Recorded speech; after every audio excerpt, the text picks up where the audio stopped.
So that should do its thing. I like a doofus. I closed this other application that I did not mean to close. So give me 1 second. I need to bring this back up. And that and this. Yes, go live. This is. Got to actually add the title. Unholy first playthrough. That's me. Other games. Yep. All right, and go live. So got that. Last but not least, the go live button here. Yeah, the only extra piece here is I have to make sure I update the URL for the docked Facebook chat. That's always the last piece to the puzzle. Pop it out, and we got it. And we got it. Cool. Bam and bam. What's up, Auto Exec? Good to see you, buddy. Hope life is treating you well, my friend. Hope your Wednesday has been good. We're continuing with a game that I haven't played in a little bit over a month. It's called Unholy. It's a horror game that has been out for a couple of months by now. It's had a few updates, which is good because it had some glitches when it first came out. It was not a perfect game, and it's still not a perfect game, but it's a game I do want to finish. We're a little bit past the halfway point.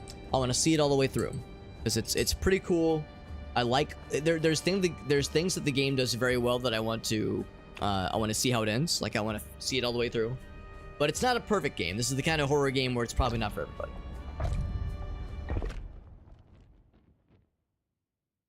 What I usually say to people, is that this is a good horror game, but it has some shortcomings. For me, the biggest thing is how it's almost distracting how weird the dialogue is.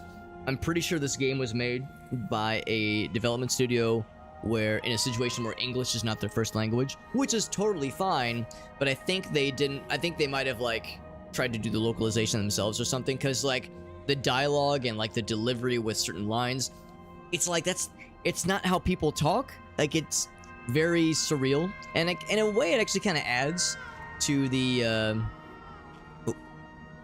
like it kind of adds like to the surreal aspect of the game and like how weird and fucked up the world is that you're in. Ooh. Also, it's got to compile some shaders, so it is lagging a whole bunch. I think once it gets those shaders compiled, though, we should be okay. But yeah, it grinds to a halt a couple times there. Now, it's been a while since I've played, so of course we got the flashlight. How do I use the different masks? Is it? It's not 1, 2, 3, 4. Because yeah, that's like the thing is the different masks. Is it? I can lean. I can crouch, of course. There's a sprint. I legit cannot remember how to put on the different masks. Let's check the options. Because yeah, there's multiple masks, which are very, very important in this game. Last mask V. Isn't there a way to like switch out to different ones though? Unless I can't. Oh, here we go. Yeah, it should be these. Yeah, 1, 2, 3, 4. So maybe we don't have it available since we're in like in the negative verse right now. Because this is a thing that's happened a few times in this game. When we first got here, the protagonist said like, oh no, not here again. So there's like the real world, but then we keep getting brought into this like nightmare dream world where we have to like relive trauma of our past and try to resolve it and try to make sense of the bad things we've been through. Because the whole thing with this game is that our protagonist and her young son, joined a cult years and years ago. She tried to get out, but in doing so, they attempted to sacrificially kill her child, her son. And the sacrifice was botched insofar as her son physically died, but his soul is still like around, and she's trying to rescue him and like bring him back from the brink. So he was, yeah, Gabriel is her son's name, age 8. Have you seen this child? Well, there's other missing children here, not just Gabe, obviously. Age 1, age 3, age 2. So lots of young children missing. Probably all various sacrifices from this cult. But yeah, it just occurred to me I don't have any. I have just the flashlight. I don't have any weapons. I don't have any other masks. So, because the masks are what we use to see invisible objects in the main world. and avoid obstacles and protect ourselves from environmental hazards. Don't leave me, Mom. What kind of nightmare? What kind of nightmare I have to go through now, right? That's a good example, kind of what I was saying, where the dialogue is, it's almost distracting with like how weird it is. But like I said, I can't really harp on it too bad because it's like English is a fucked up language, honestly. And if I were tasked with myself with localizing something like a thing that is in English, a native language to myself, to something else without like a great understanding of it, I too would struggle a lot. So I can't talk too much shit. We heard a voice. Mommy! Can't open it. Oh. It did one of those things. It did the old switcheroo on me. Now we're here. Oh, it's one of these. Just use Google Translate. Yeah, I mean, translating is one thing, but localizing, that's the hard part. Making sense of it all. That's the tough shit right there.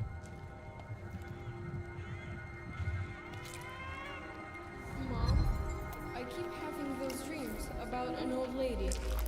She's scary. So that's us. That's a protagonist, and there's Gabe. Time I let you watch TV that late. This was the first time he told me about his nightmares. And I think we actually saw this park bench in like that first area. Basically the first sequence after we witness the seance go poorly because we interrupted. We're in this outdoor area where there's like a park, there's a bunch of benches. This night journal. The scary lady. Now that's gotta be the nun lady that's been helping us. At least the implication is that she's helping us. What if she's not so helpful? What if she's evil? If he was having dreams about her, not sure what to make of that. Drew his dreams in his notebook. Right.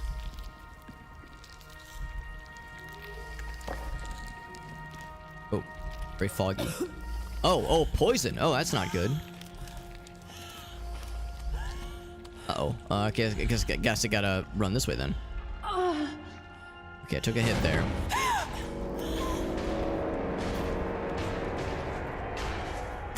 Uh-oh. So if monsters are now appearing. And again, I don't even have my slingshot weapon right now. Just to be clear, is this still poison? Yeah, it's all poison. Okay, so I can't go that way. So it's not a matter of like letting it dissipate or anything. I can't remember. Oh my god, I can't remember if there's limited stamina in this game, so I'm not going to be sprinting constantly. I'm here. This looks encouraging. Oh god, please be empty. This is pretty fucked up. I'm trying to be like quick because that zombie broke through, but at the same time, this is quite a sight to see indeed. It is empty.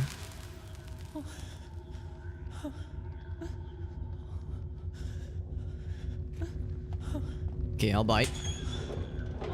Am I hiding from something? I am.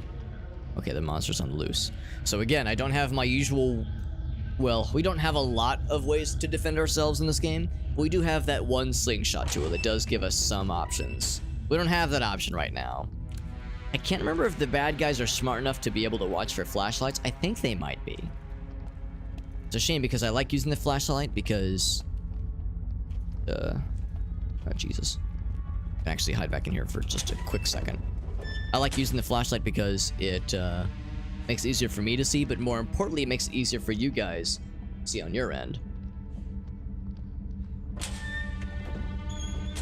Like he was about to turn the corner there. Let's go into sneaky mode. Okay. Oh, maybe I have to follow him? He turns around. Kind of see him there. Here, I'm just gonna wait for a second. I don't think he ever fully makes it far enough where he's visible beyond this kind of like this part where the wall cuts off. Wish he made a bit more noise. Oh shit, there he is. So now, and one nice thing is that this game usually does a pretty good job of autosaving pretty frequently.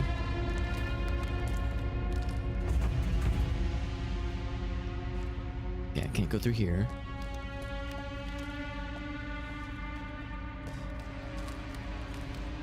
Ooh, I wasn't sure if he saw me there. Right, so I don't know. I'm gonna like wait for him to pass. Okay, so now I'm gonna turn my flashlight on. This looks to be another dead end.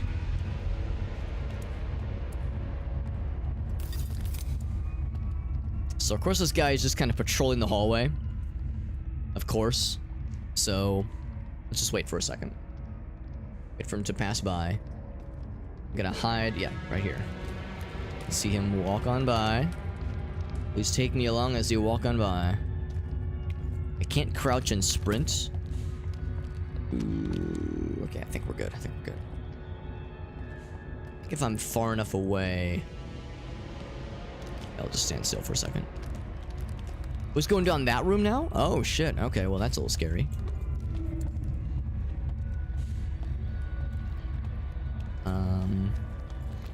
We're back in here, and this is still poison? Yes, it is still poison. Heck.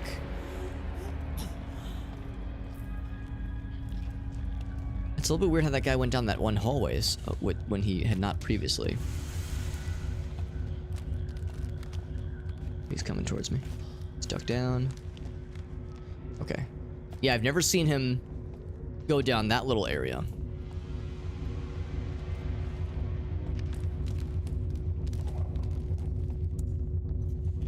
Go here.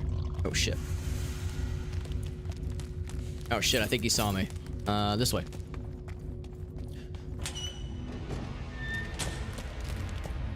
Okay, I think he lost me. I mean, it's silly because it seemed like he saw me go into here, into the locker.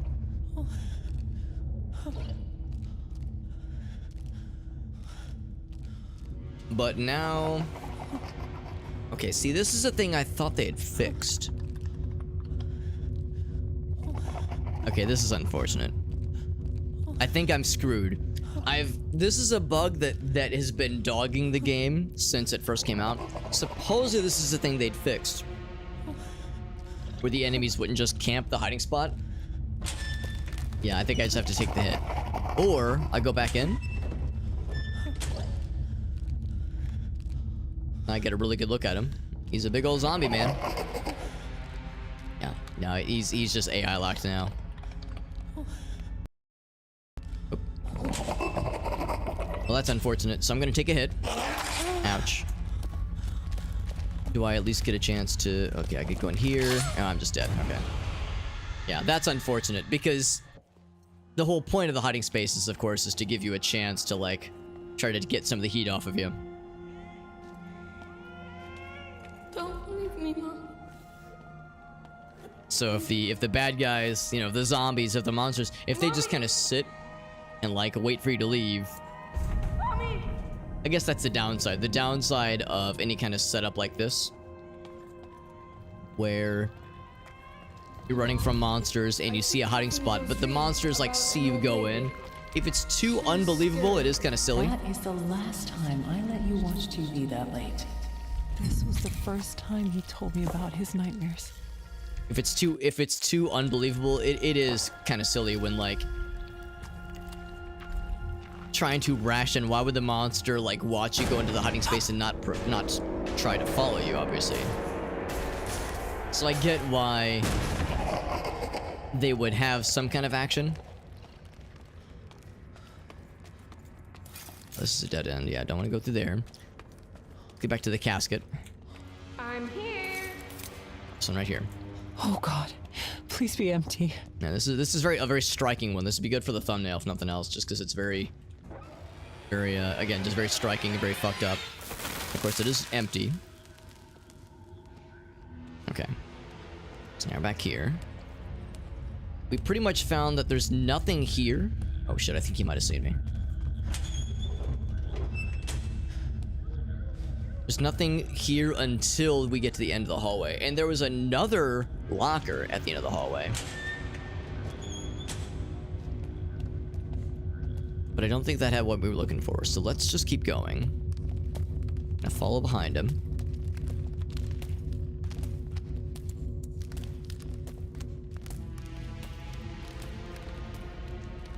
Just gonna hide over in this one right here. Gonna turn around. Yep, he's turning around now. Hide right here. Kind of keep peeking around this corner here. He actually might go down that hallway with the blinking lights there. He's not. Okay, so I was originally thinking is like, okay, like there's a lot. Oh, here we go. Maybe that's it. Okay, I didn't hear any, like, feverish slappings of flesh and meats or anything. So I don't think he saw me. Oh, and I think the game just autosaved. Let me out. Someone is stuck. Oh. Dissecting room? Oh my. I'm gonna shut the door behind me. Dissecting room. What is this exactly?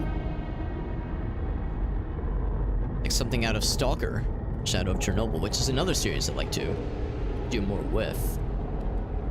Dissecting room. We dissecting frogs?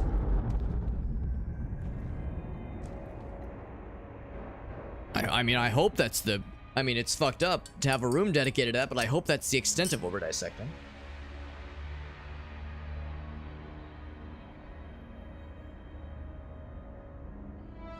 Let's cruise on by. What's up, Anthony? It is a good series, yeah. Well, I mean, I say that. I've only played through the first one. And I've played through it twice, and I've always enjoyed it whenever I do play through it. It's aged in some ways, for sure, but, like, it still holds up really well. I still want to play the other two. And then, of course, Stalker 2 is coming out eventually. There's nothing we can do. According to our tests, he's a perfectly healthy boy, so... But he is getting worse. Tried These to figure out the source of the nightmares. I'm sorry. Nobody was taking us After this seriously. call, I started to look for alternative methods to help Gabriel. Before I read that...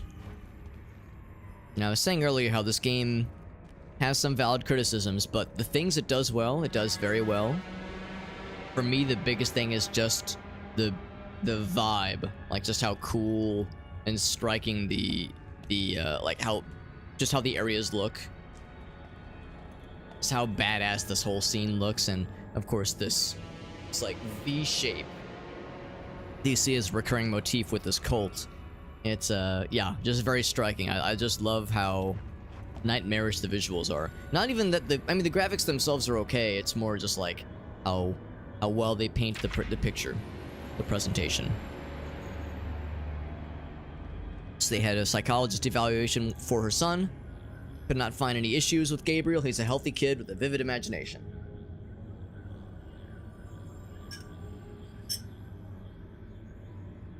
Halfway through the second, yeah. The Gamma mod, yeah, there's a bunch of crazy-ass mods for that game. There is the Anomaly mod that I really want to try out that kind of makes the game into a roguelike, sort of, where they spawn you at a random location and this zone keeps expanding and you have to try to, like, survive as long as you can. Like, that sounds cool. And there's mods where they combine all, like, the areas from all three games into a single just mega mod where you can, like, go around to all areas across all three games. I mean, that just seems so cool.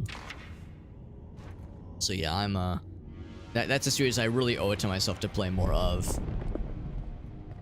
Yeah, I think it's called the Anomaly mod or something like that. I could be wrong. But yeah, it's a series that I'm always enjoying whenever I get to play around with it, and every time I like Come here. hear something about it, every time like I hear about a cool new mod or like I hear development about Stalker 2, like every time I get to interact with the series, even from afar, I'm always like, God damn, this shit's awesome. It's so cool. I heard someone call out to us. I wonder if it was the voice of our father. Spring of Eternity. Yeah, that's the name of this cult, the Spring of Eternity. And there's our friend Not Nat. What's up, friend? Thank you. Thank you very much for that raid. Let's do a quick shout out for Not. See what they were up to on this fine evening. Doing oh, I might have maybe I misspelled your name. You know? Yeah. Oh, there's a second underscore there. There it is. I was like, API error, my favorite. There we go, Dark and Darker. Very nice, man. Very nice. Yeah. I have a number of friends that have played the crap out of that game lately, and that game looks incredible. Well, and I've played a little bit of it myself, but haven't like really sunk my teeth into it yet. Thank you very, very much for that raid.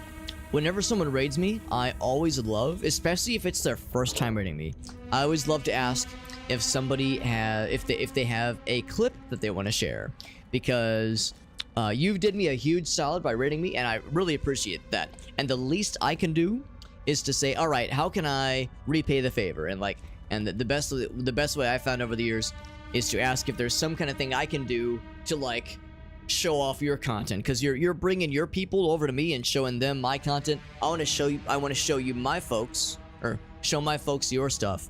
So if you've got a clip from a stream recently, or even doesn't have to be recent, but just if you have a clip you want to share, or a YouTube short, or if you're an artist, you got an Instagram post, basically anything like that.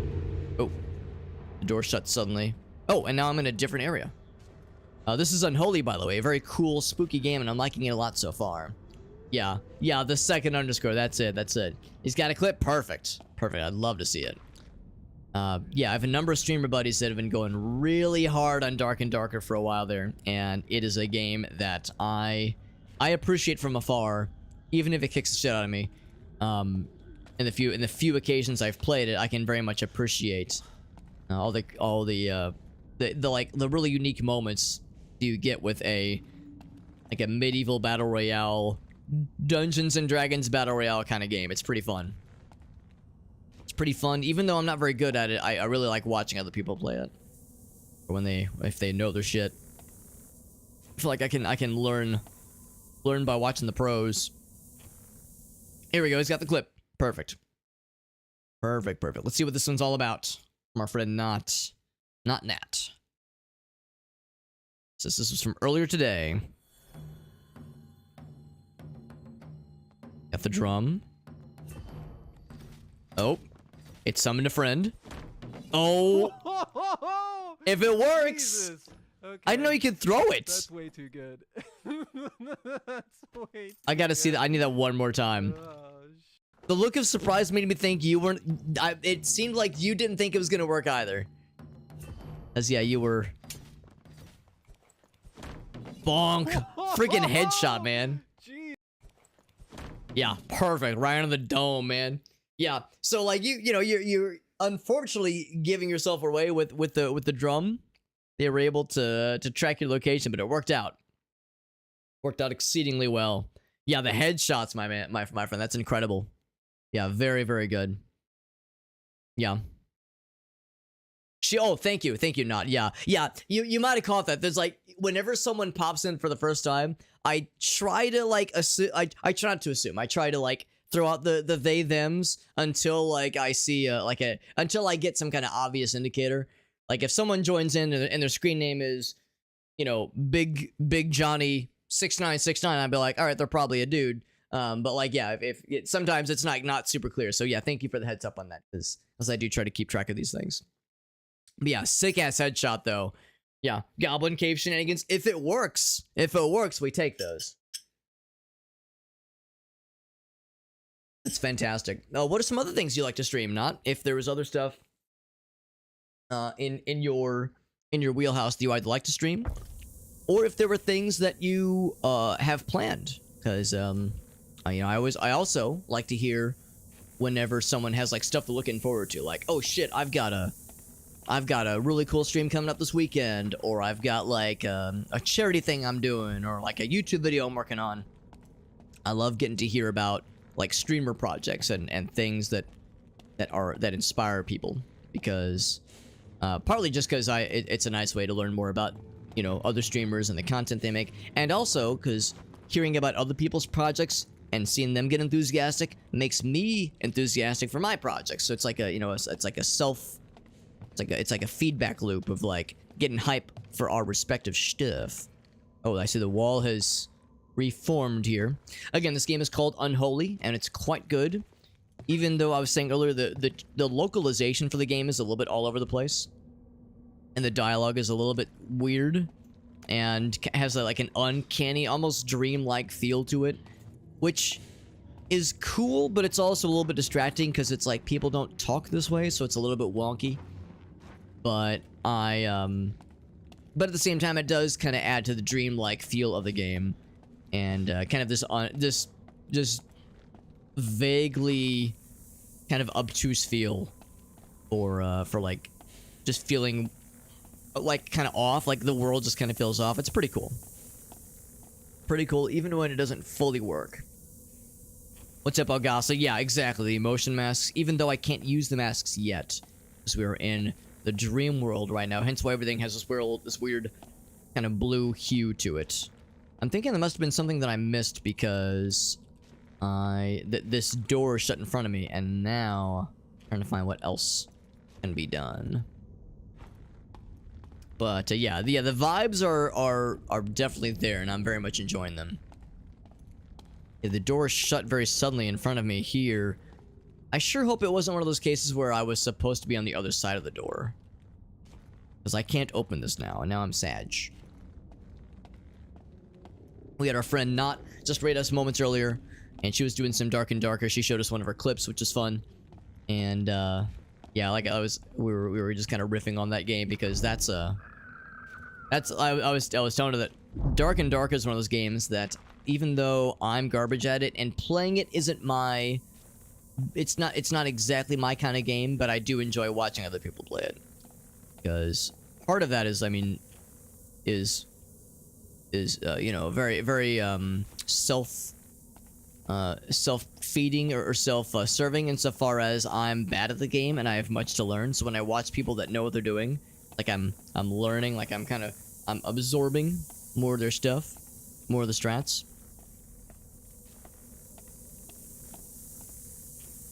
I wondered about this too, if this was like some kind of indicator for something. Can I check my inventory? I see I've got these 2 notes. Guess there's no inventory to check, so to speak. There's gotta be something else. 4,000 hours. Hunt Showdown! That's awesome. Yeah, that's another one. I would say that even more than Dark and Darker really interests me. There's been a number of times I would like hover over the buy button on Steam for Hunt Showdown, and I'm always like, oh, I don't know. I don't know if it's my speed. But it looks so cool. That game looks so freaking fun. And doing some Oblivion and Morrowind, an individual after my own heart. I freaking love those games. Specifically Morrowind. In fact, apologies to any regulars that are listening in, because you should, the regulars here know if Morrowind, if the name, if the game Morrowind is invoked, I won't shut the fuck up for a minimum of 12 hours, because I love that game. And we actually just did we finished my first ever playthrough of Oblivion back in January of this year. So it's been almost a full year by now, so I guess maybe it's not as recent necessarily. But yeah, I recently did my first ever full-ass playthrough of Oblivion. We did everything. We did the main quest. We did every side quest I could find. We did all the factions that I could find. Dark Brotherhood, Mages Guild, Fighters Guild, Thieves Guild. Everything that we could find. We did, of course, the main quest, DLCs. We did Knights of the Nine. We did freaking Shivering Isles. Like, we hit that game hard. And it was important to me because it's a game that I'd always heard was a big one for a lot of people. Like, that's a game that means a lot to a lot of folks, because it was like such a nostalgic game for a lot of people out there. So It's like I knew I had to do that game real big. But, and of course it's a long game. It's not a short experience, but I loved it.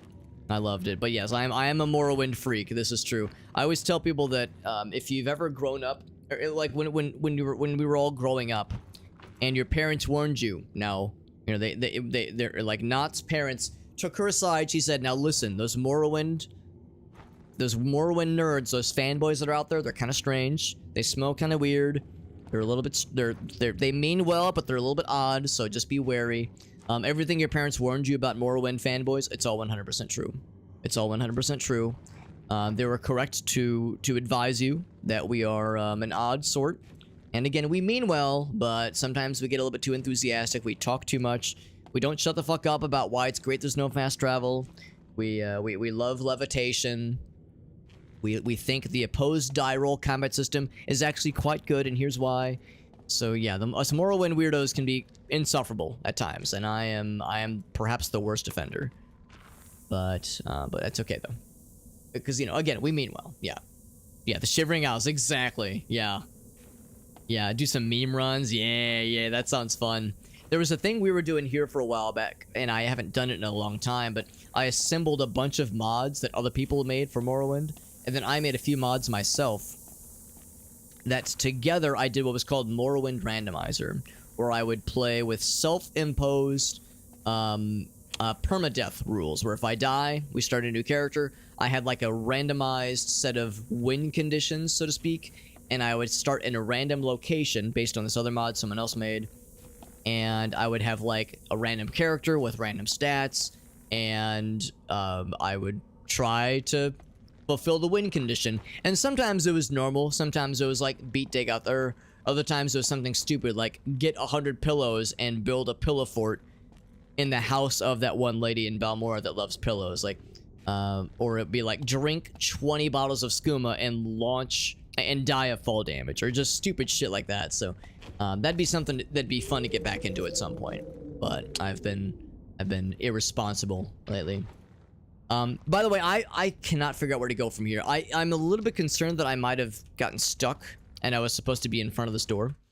I'm actually going to attempt a questionable strat. I'm going to attempt a questionable strat. I'm going to exit out of the main menu and see if I can get back. Yes, that's fine. I'm going to try to reload the save. I'm a little bit concerned it might have glitched me to the wall and it didn't mean to. But anyway, spellcaster more. Yes, not you get it. Not understands it. She says, Alex, I've been there, my friend. Yeah, you can't get that kind of gameplay. You're right. The way the game lets you break shit. Maddie, by the way, says, oh, whoa, what's this with that Prime Gaming sub? Maddie, you are a freaking sweetie. Thank you, my friend. Maddie is such a kind and generous soul. She was here just last night. She rated us, and she was like, yo, I've got a clip. Actually, no, she didn't say it. Lizzie shared the clip instead. Lizzie had the clip. Poor Maddie was like, no, not that one. We watched the clip from Maddie, and it was incredible, and we all loved it, or at least I loved it, that's for sure. Yeah, this was right here. I knew it, so that it did glitch us past the door, so it did screw us over. It was supposed to shut with us on this side. I feel like a dumbass for just wandering around that area for so long. But yeah, Maddie was, we all love Maddie because she hung out with us, she rated us last night, and she endured us. We weren't making fun of her for that clip. It was an incredible clip, to be fair. But we were very much enjoying ourselves. Not exactly at her expense, but we were laughing with you, Maddie. I was screwed. Well, no, I think it was a desire to be screwed. It was the wanting of. All right, you know, the less I say, the better. No, but thank you, Maddie, using that Prime Gaming sub. Very generous of you, Maddie. Imagine having a monthly Prime Gaming sub that you can use on any streamer in the entire Twitchverse, and you spend it on my short little ass. What a waste. No, I'm kidding. I'm kidding, Maddie. I appreciate you, my friend. I appreciate your willingness to share the funny clips with us and let us laugh with you. Vermin is what this one says. Vermin, what's it say? High Priest, the Great Deceiver. Looking for, or yeah, little girl looking for the, I guess, cat from the photo. Cat's name is Miri. Okay. Little kitty cat friend. Little kitty meow meows. Do I hit the buttons? Yes, I do. Yeah, I was screwed. ... by, yes, by my wording.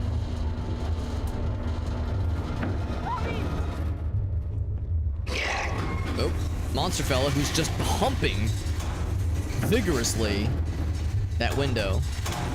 Like, dude, put some pants on, man. Holy shit.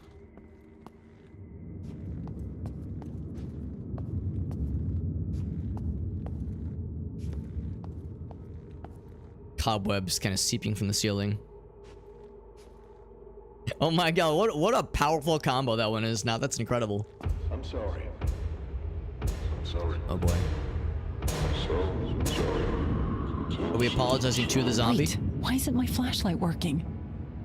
Oh, no flashlight? Oh, alright. Joke's on you, my fleshlight still works.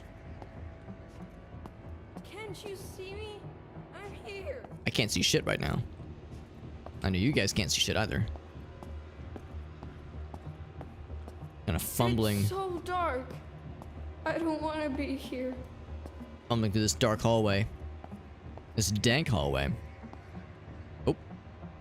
Something. Oh. And now I'm here. I'm back in one of the houses.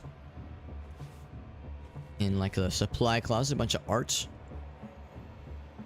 Behind these draperies here. Welcome to the Spring of Eternity, Sister Dorothea and Brother Gabriel. I hope you'll find here what you're looking for. If only I could turn back time. If I could turn back time, if I could find a way. Questionable things while I'm here, Maddie.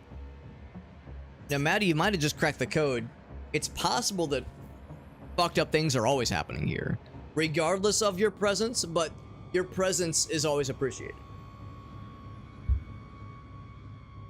Like, especially because Maddie is you know, she's a much more responsible and well-adjusted streamer. Like, you watch a Maddie stream and like she holds it together pretty well. There's moments where things get a little bit cursed and silly, but she runs a pretty regular ship. So, like, by comparison, Maddie comes over here and she sees the Alex stream. She goes, what the fuck is Alex doing tonight? Oh my god. And it's like, you know, particularly striking. So it's all relative.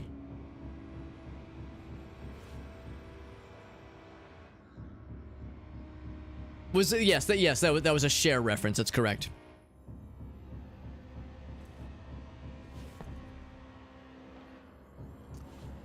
This is some bullshit. Bullshit. New phrase just unlocked. New phrase just dropped. I take back the. There you go. Yeah. More. We need more share lyricism. A new share meta just dropped. For Twitch conversation, Twitch discourse. See all these empty canvases. Of course, her father. The protagonist's father was a painter. Was not just a painter, was the painter for the cult. New mask, by the way. All 3 ingredients, gotta find the right spot. I don't know what this is referring to, but apparently we were looking for 3 somethings. Oh, the regular ship. This is the bullship, yes. I will gladly accept that mantle. Gladly. Shareable? I thought you were gonna say, wow, these Alex are being very charitable with these jokes. Or with like encouraging these jokes. Like it's a charitable effort. Put all my faith in this. She calls it the church, it's a cult, obviously.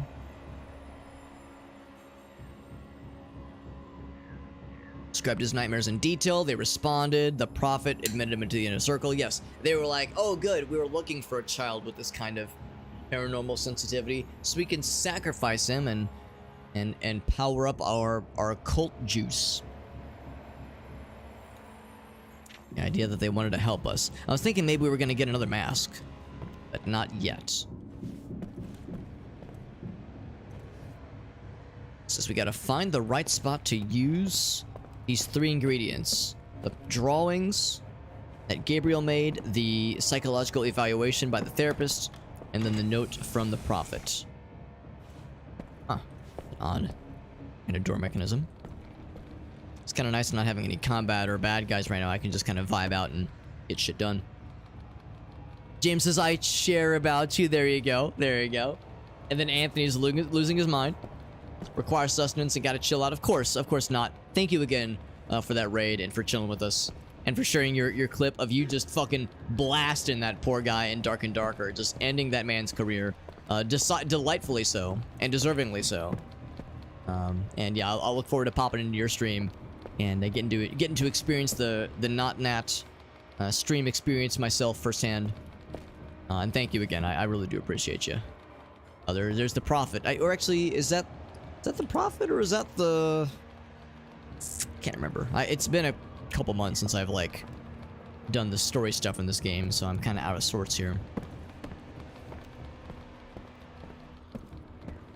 Is anything else to snatch up while I'm here?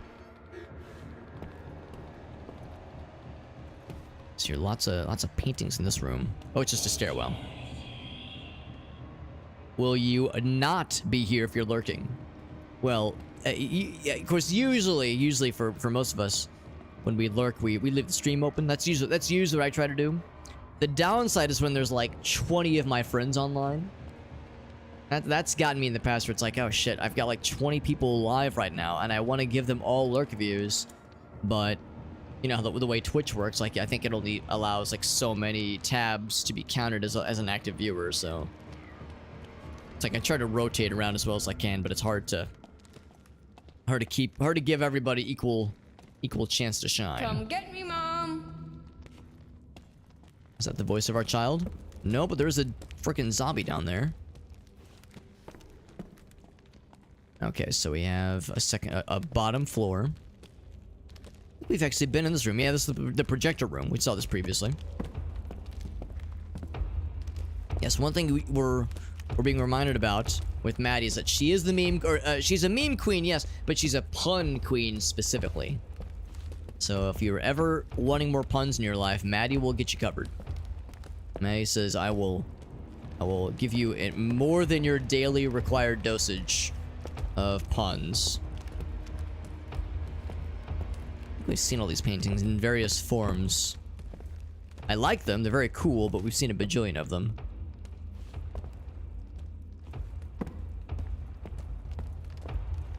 I'm still getting the will to stand, to stand these puns.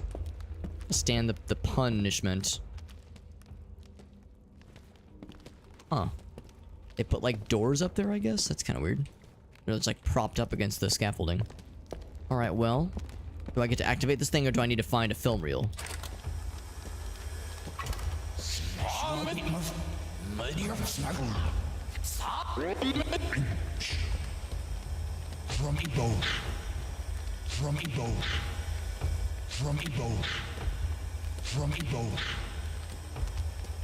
Not sure what to make of that. I honestly, Maddie, I thought the exact same thing. I was like, Edward? And I didn't realize this game was Team Edward, but here we are. Edward Cullen. Man, I was working at Borders, the bookstore, RIP, the Borders bookstore book chain while I was in college. And that would have been circa 2007 until 2011. 4 years while I was in college.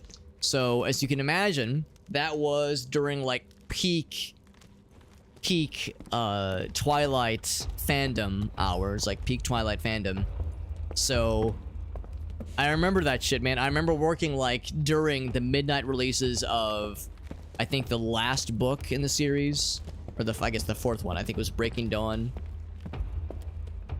As well as like when the movie came out, and then when the movie came out on DVD or Blu-ray, what have you. Like, I remember those nights, man. I remember the energy and the fervor over people like getting turned over those books. So, and you know what? Like, of course, I was in college.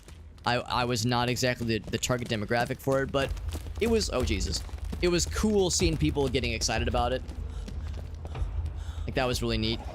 Can I just go up more? Let's go up more. I think if I go up high enough, he'll give up the chase.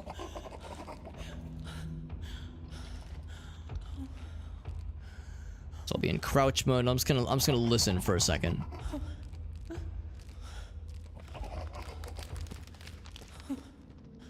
Be really impressed if he actually manages to follow me up this far.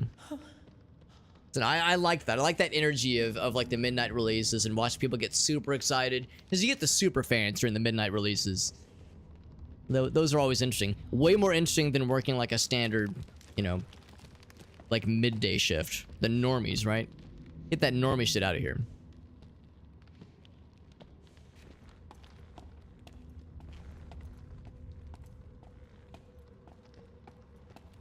There we go.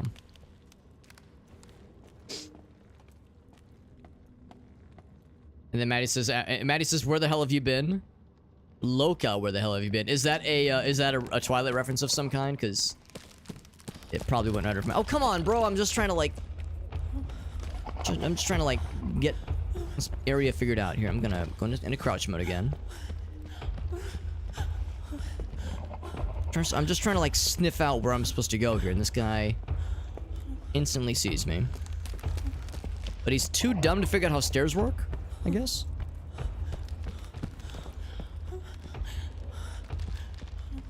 Huh, I figured he would go up the stairs, try to get to me.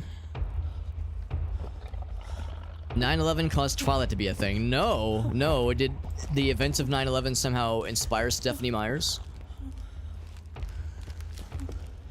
Like she watched the news coverage and thought to herself, man, shit is fucked up. If only there were sexy vampires. I mean, that's hell of an inspiration source. That's what Jacob... Oh, okay, I got you. Yeah, so I'm outing myself as not, you know, really a Twilight fan. Yeah, fake Twilight fan Alex over here. Although I guess I never claimed to be one, so I guess it's acceptable. He's like in constant detection mode. See this man? Just floundering about like a goober. Like a big old goober. Look at this man. He's in panic times. Yeah, I thought it was because he saw me earlier, but maybe not. Okay, now he's walking around more or less normally. See how he like jumped onto a chair for a second there? They have shirts with that line. Gotcha. Alex Loco, where the hell have you been? Okay, I gotcha. Get the shirts. I just remember the Team Edward and Team Jacob shirts. Although I know there's a character named Alex. That's my name. Which is crazy. I keep an eye on this man's walk cycle here, because it's a pretty short one. And you know, I'm a short dude, so I mean I like short things.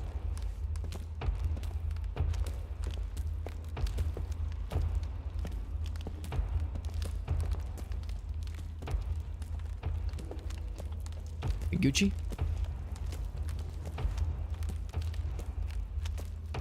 Yeah, he still hasn't seen me.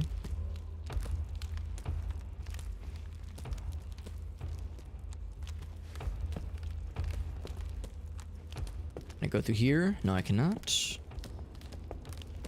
Activate this thing. Shit, really? Well, I was hoping to, like, watch the recording thingy, but you leave me no choice. I'll run away very bravely. Same thing, I'll just kind of be in crouch mode and just kind of listen.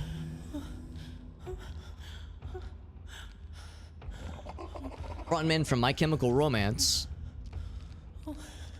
Oh, interesting, okay. So, by a weird transitory series of happenings,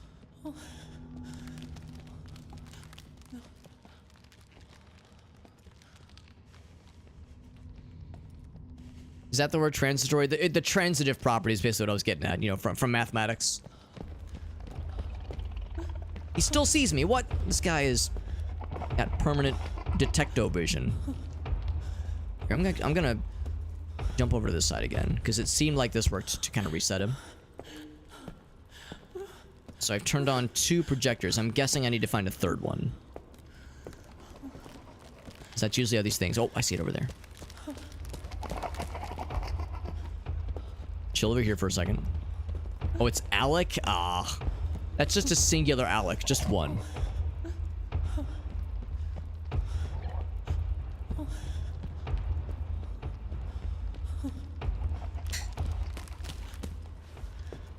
Now, I did watch, in my defense, I did watch the riff tracks for the first Twilight movie.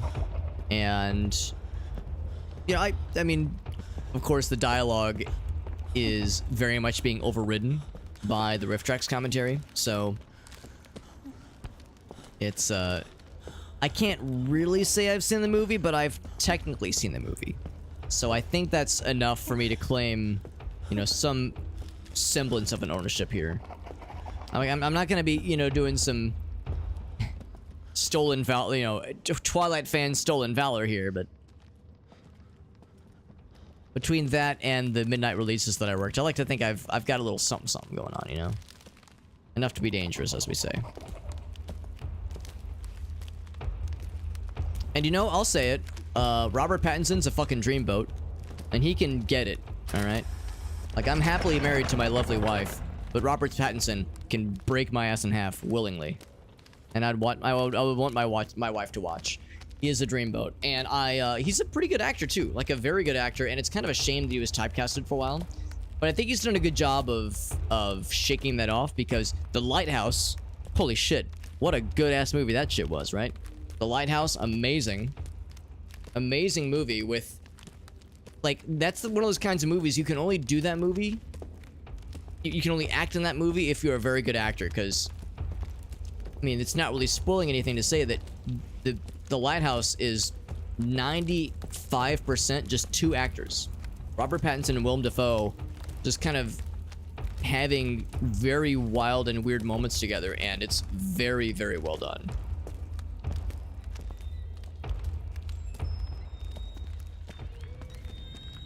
This is nice and surreal. Reminds me of Max Payne. Max Payne 1 dream sequence. And I escaped, or I fell down, maybe? And now it's tentacle time, bitches. Hell yeah.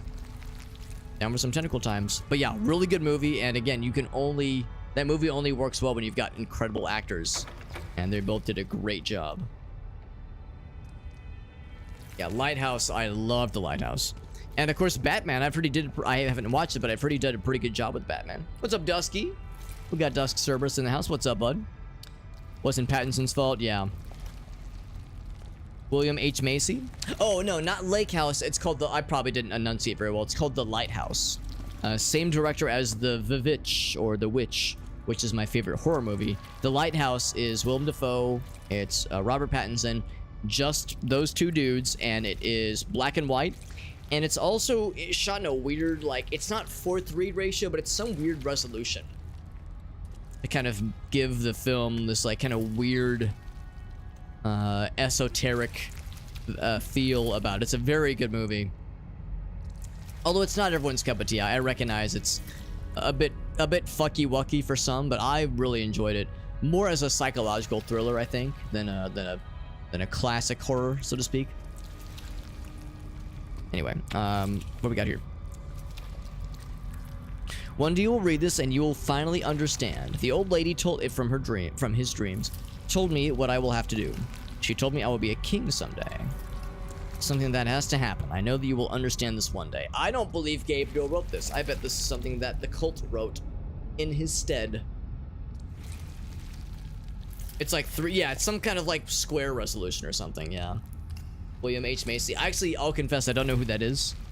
But I am bad with actor names, so it's not terribly surprising. Well, my boy, this is our library. One day, you will know all I can't get to them. by heart. I want to reach them, but the tentacles are blocking me. There are so many of them. Do not worry. You will have more than one life to do this.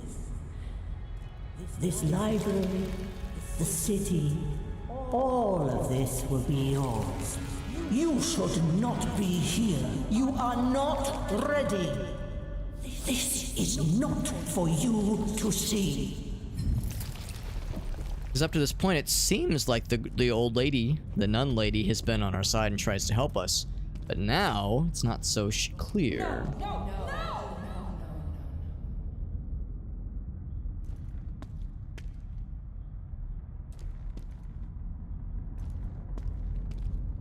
And this looks like the scene that we saw in his bedroom, back at the house. So I recognize the toys, the little building blocks, that kind of thing. Kim Petras? I don't know who that is either. The answer is probably not. If that's like a well-known actress. Shouldn't be here. She shouldn't be here. I shouldn't be here. Too bad. Too bad, motherfuckers. I'm here. Get used to it.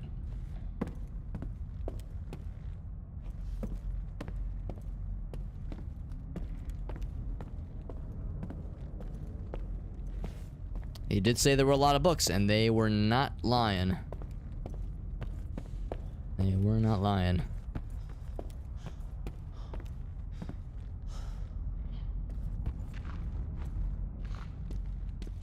I figured this is probably the direction they want me to go. She is not ready. She's just not ready. You know, I think when I see this stuff like this, I think of Max Payne 1 dream sequences. I also think of some sequences we saw in Oblivion that had stuff like this. I think what's happening is that we like fall through or something.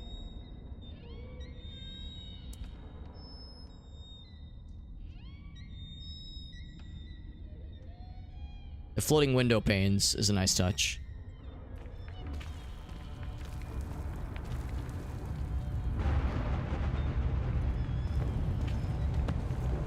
Okay. She sings a song called Unholy. Well, there you go. Fully booked with all those books? I would say so. She said that yes, you will have more than one lifetime to read all these books. That's a lot of homework, bro. I don't know about that. Not sure about all that one. Tentacles and barbed wire block the way. That's unpleasant. Got one direction that way. I see this is Tentacle Town. Blocks this way. Guess we have only but one choice. Bunch of rusted over locked doors that look sad, and then one weird padded door. Or are they gonna put us in a straitjacket or something? Oh, finally, you show up. I was wondering where you were hiding now. My child. We're the person in the mask. That's us.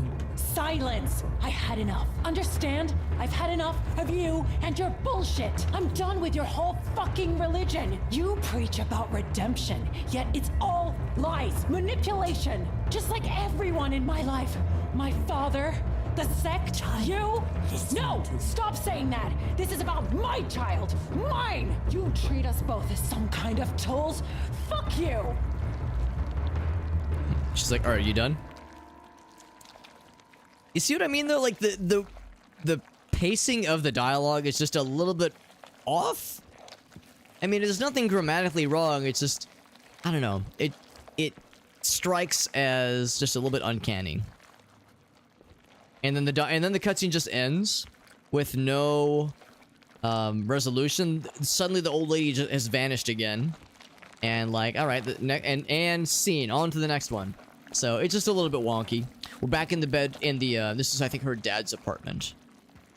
Now, certain areas are walled off. Can't go into her son's old room. There's all the tentacles and barbed wire sprouting everywhere. Happens all the time. This kind of thing happens all the time in Eastern Europe. Just tentacles sprouting through walls, up through toilets. Very normal artwork. You know, very, very normal stuff to see here. So here's where I guess we're going to burn these 3 objects. With this, I accept the eternal city and its throne. Yeah. With this, I sacrifice who I am and what I own. Former scene kid, the studded belt, yes. Who defined yeah, me. we see her in the flashbacks where she dresses normally, but in the events of this game, she adopts a very unique aesthetic, which helps her sneak around and be undetected by the bad guys, but also looks badass. Yeah, the pacing is weird, sir. It's not barbed wire, it's barred wire. I see we are still in the dreamland, so I was hoping that would kind of kick us back into reality. Now we're in some kind of like mausoleum or something. Oh, no, it's something else.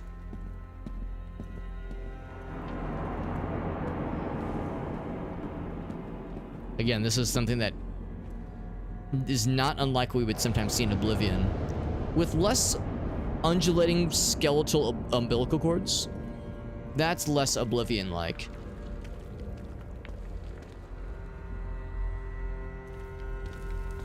Yeah, skeletal umbilical cords is what comes to mind when I see all this. Ah, here we go. Oh, Jesus. Could you turn down that door? Jesus, it's bright. Fuck. Oh, my sunglasses. Flashbang. Alright, so that was chapter 6, which probably means we are getting yoinked back into the real world.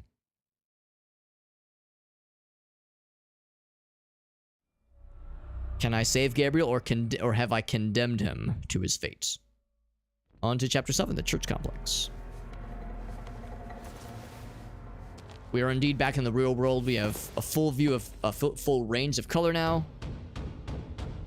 Anthony says, I am blinded, which means we have our weapon.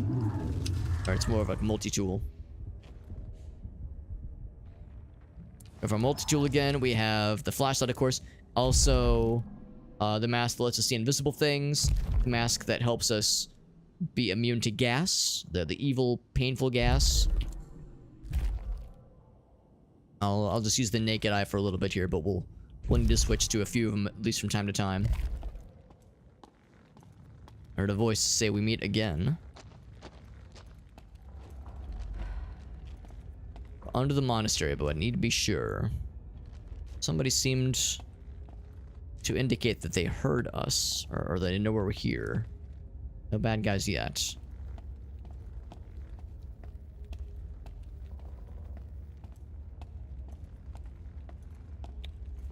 This one will have...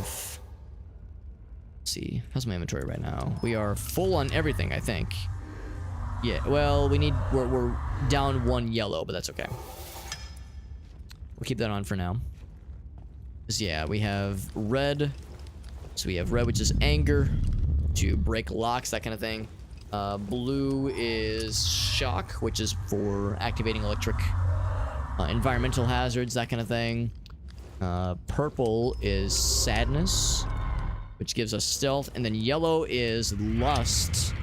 It's horniness. No, it's actually it's desire, I think, which is to like lure bad guys away. It's more fun to say it's horniness. The idea that piss yellow means horny is very funny to me. So that's what I say it is, even when it is factually incorrect. And so lots of shock ammo lying around. Hide in these lockers if I wanted to. Dark and Darker. That's what Na was playing earlier. When Not rated us, she was doing some Dark and Darker. Alright, so I guess we're under the monastery then. Oh, that's a key. Oh, okay. And the staircase leading to the ground floor of the monastery. Gabriel should be there. Be there or be square. What's this? It is a mysterious object. Turn off from some electrical device. What's the pyramid object?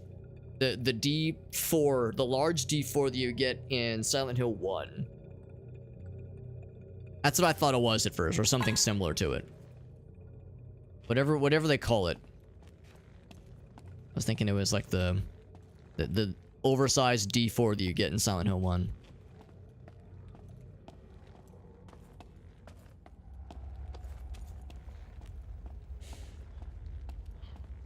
Oh, also, whenever the game kind of lags like that, it's like, oh, okay, it's loading something in. What did it just do? Just use the key. Okay. Got stuff. I don't see any obvious indications of bad guys, but we got stuff.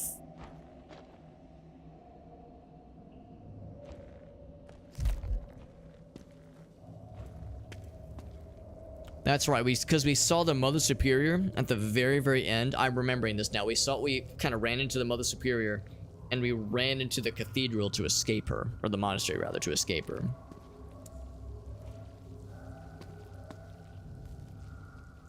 So a couple things. We could blow this up if we really wanted to. This does open. Go ahead and, actually, do we get anything by breaking this open? Anything in here I want? Guess I'll break it open. Why the hell not? I've got extra ammo. Don't see anything though, yeah. This is more just for the satisfaction of doing something.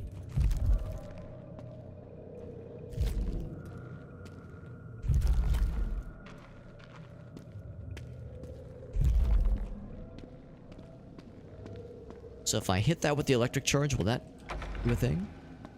Room is nearby. Oh. Strange.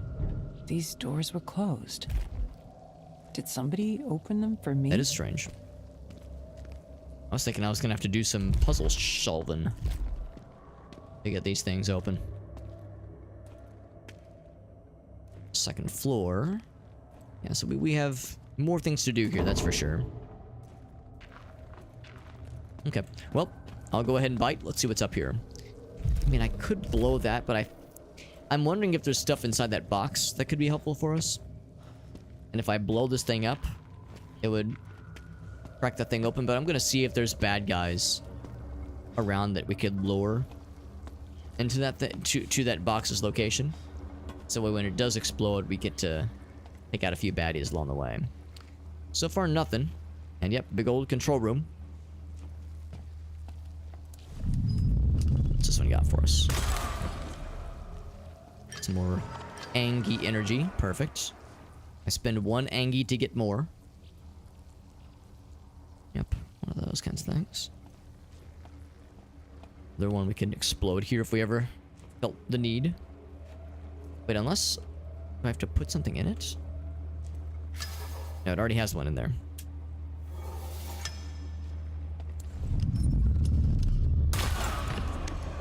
And more Angie, okay. That guy's got some rage energy himself. Gamer rage. So I want to open this thing.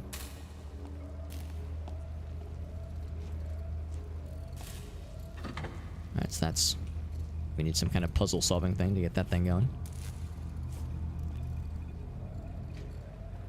I see a big ass hole. A big asshole. I see a big old hole. And of course, we just found an object. That's awfully convenient.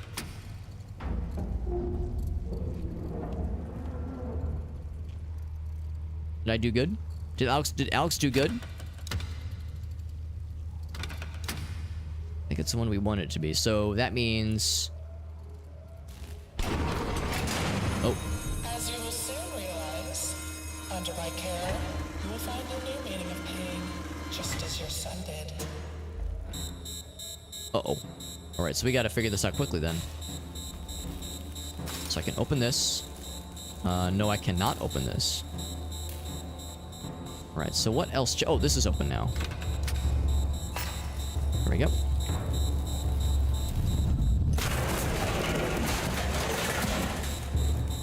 Okay, so that was a good thing. Not sure why I would do that. Do I then... what do I get by blowing this up? I guess we'll find out. Oh. Do I need to put a thing in? Yes, there we go.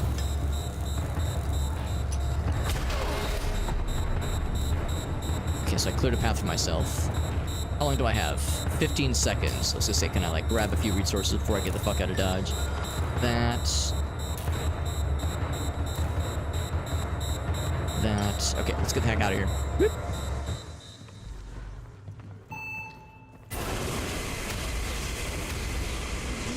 The west wing of the complex. Mother Superior prepared a proper welcoming for her right there. Yeah, we had to use that explosion to clear that path. They're just chilling. Oh, would you like his animation just kind of reset? Hope there weren't any, like, optional things that I missed. Although, it looks like I could go back if I wanted to. Okay, I was thinking this was like... I was thinking it was a broken bridge. What's up, Jet? Is this a saw trap? Yeah, I mean, it kind of became that way for a second, didn't it? I'll be taking that. So I could blow these things up if I wanted to. Yeah, I was gonna see if there was any other resources. More specifically, if there were, like, story items or something. Like, anything that would have been useful to take with us.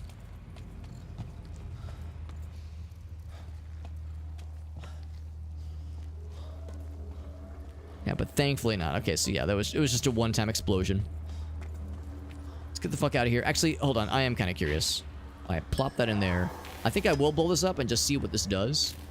If I get something extra for blowing up these other barrels. Okay, I just wanted to see what it would do. I'll take that. And I'll take this one too. Okay, and we're all good.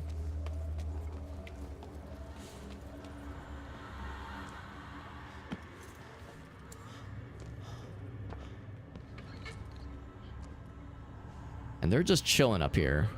Unless there was... Alright, so if I could draw them to that thing, I could blow them up. It killed them both with that. What if there was a non-violent option? Is that on the menu? I could drop down this way. I think if I drop down over here... I think it's a broken bridge. I'd be able to go that way. Whereas if I drop down over here... Actually, I don't know if I even can drop down over here. Kind of looks like I can. Yeah, there's an invisible wall. Okay, so yeah. As I was gonna say, if there's anything to explore over there, I'll go ahead and snag it. But if not, I won't bother.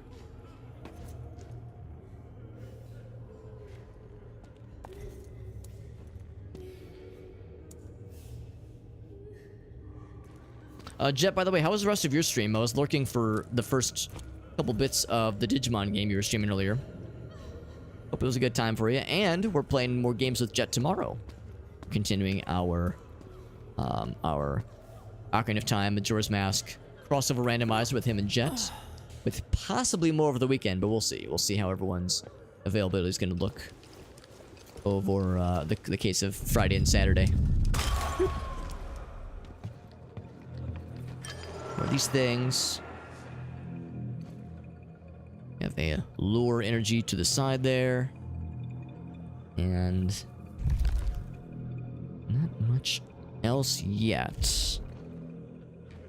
Lots of dialogue though, yeah. Yeah, I know that as I was listening, and I know you were doing a lot of the voicing for the characters, which is awesome. But yes, it's also a great way to put the old vocal cords through the rigors. It's a lot. This last one is something I still don't know what it is. Time of the Desire effect, which would be nice. Sadness smoke. Spawn unkilled enemies. Let's do this one because we're probably gonna need it. Especially because we're about to use the Desire power up with some bad guys, almost assuredly. They wouldn't give us one if they weren't expecting us to immediately use it.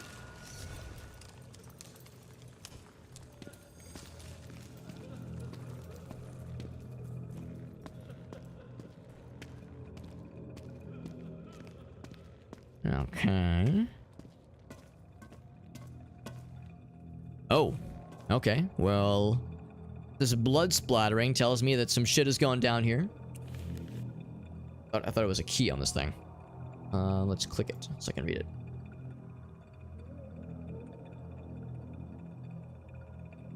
Dangerous heretic, that's gotta be us. Sneak past the guard to infiltrate infiltrate the very heart of the church. No mercy to the heretic and stay true. Too dang bad. Too dang bad we've made it this far, so get good.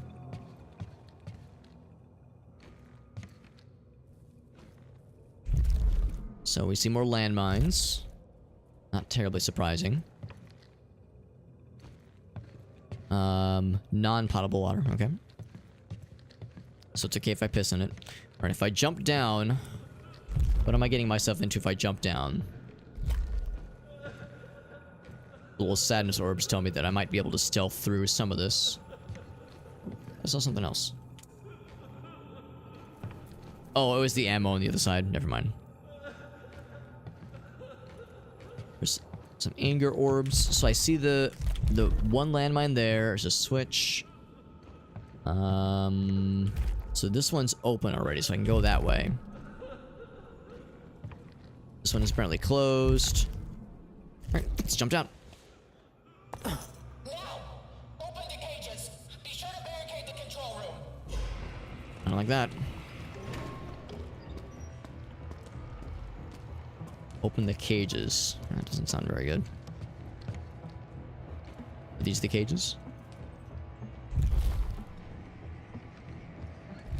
Actually, this would be good to arm this. Because I'm sure there's going to be bad guys. Let's arm this bad boy and have it ready to go at a moment's notice.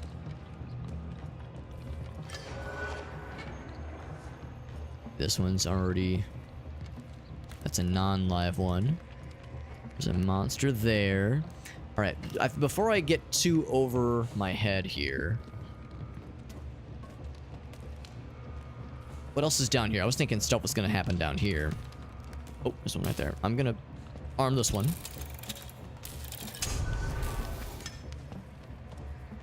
Get an active landmine.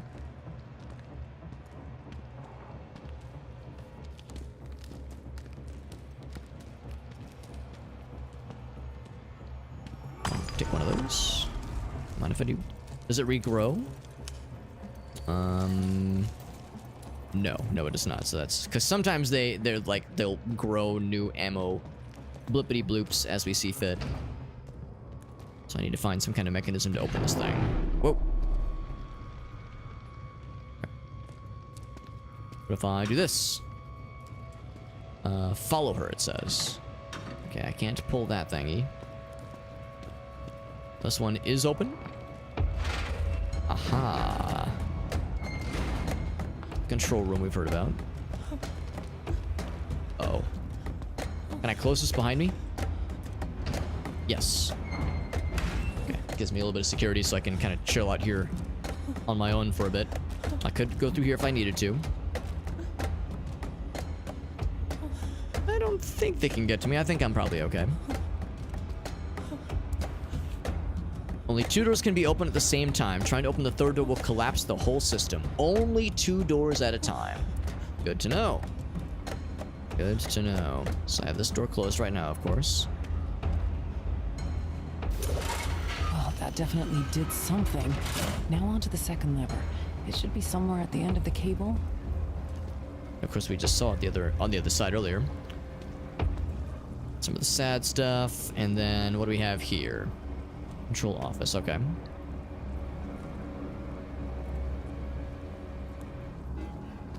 So to be clear, crack this open now.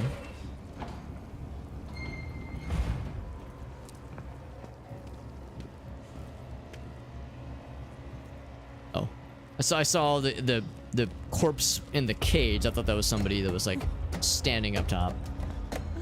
So I pull this now. What does that do?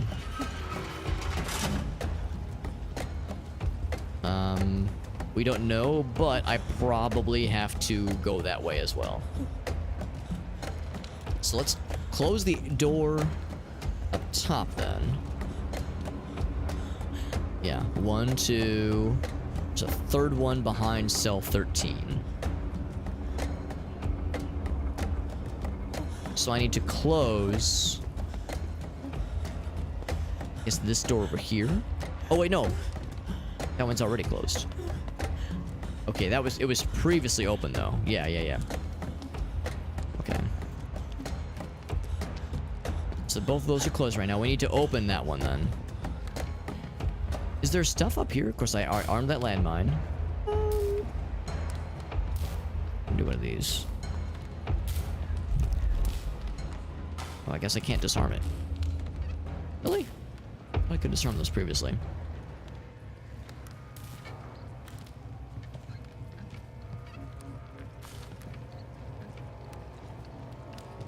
So you can jump down and... Oh, I see what's happening here. We're gonna have to jump down as opposed to...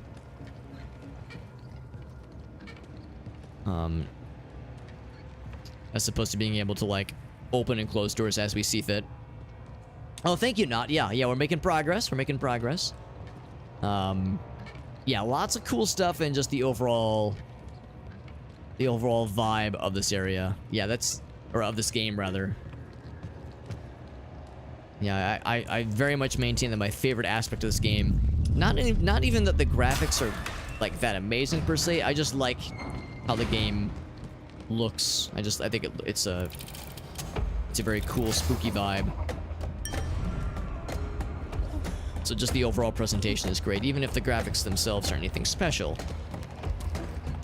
That guy is looking around. Yeah, hanging corpses and shit like that. Lots of spooky stuff for sure.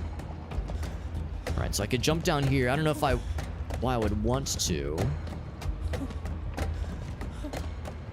That must be another direction that we might need to get to eventually. Where if we're closing all these doors to open up other areas, then we might have no choice but to go up top and then kind of jump down to make our way through. I wish I could re-unengage this landmine. I kind of regret setting it up the way that I did, but oh well. Also, can I do this from here? Oh, not yellow. I want red. Will that work? No, it does not. How about from... I think it needs to be like a straight shot. Let's not waste the ammo.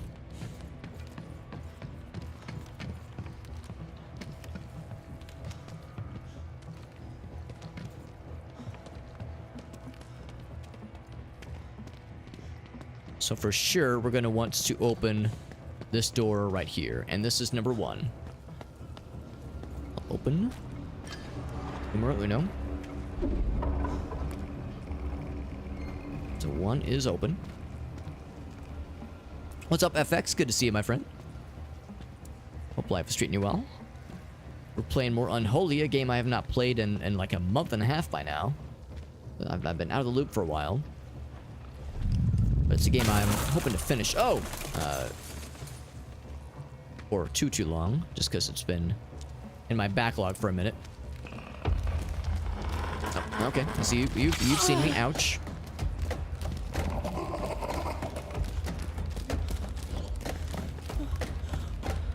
What's about this? Since you know of my location, I'm gonna see if I can do one of these maneuvers.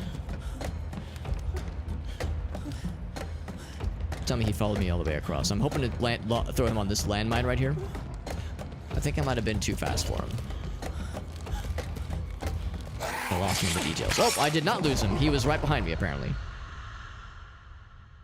I was like, man, where's this guy? Maybe I was too fast. Then he was like inside my butt in no time. My gaming future, he says. Anything in particular you're considering? If there was like games you're thinking about snagging up at some point?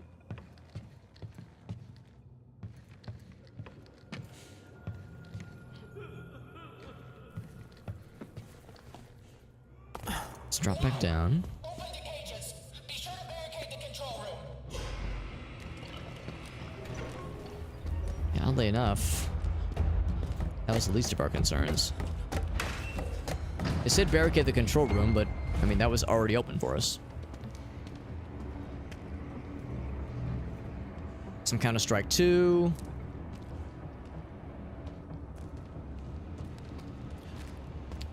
Engagement-based nerfing in Counter-Strike 2. I'm guessing this is the kind of thing that other people have noticed as well.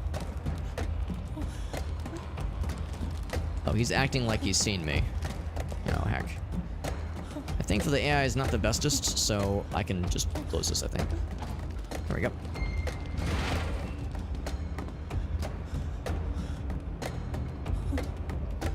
Oh, one of those kinds of things. Yeah, I mean, that's unfortunately not terribly surprising, so... Hey, buddy. Well, see, this is awkward because I need you to not be here right now. What if I press this? Well, that definitely did something. Now on to the second lever. It should be somewhere at the end of the cable. Hey, bud. So I see you're doing this thing that the other guy was doing not too long ago, where they just kind of sit here. Yeah, I think if I, like, hide in here, maybe? They'll eventually move away. It's a thing in Call of Duty as well. It's only a theory for now, but... Okay, but something feels off for some people. Gotcha. It'd be a shitty practice for sure, but also not a super surprising one. So yeah, it is a dilemma for sure. That guy has left for now. So I've pulled this lever. We need to pull the second one. Let's go ahead and crack this one open. Oh, jeez, he's right there. Well, shit. I need to get past you. I'm dead. So it's a two-hit system. All right, we need to take it. We need to deal with that guy first and foremost because they, once he sees us, he just doesn't leave us alone, it seems. Now, open the cages. Be sure to barricade the control room. Oh, right, I forgot about the, sliding maneuver. So I'm not going to arm that landmine just yet. What I'm going to do is I'm going to get this guy's attention intentionally.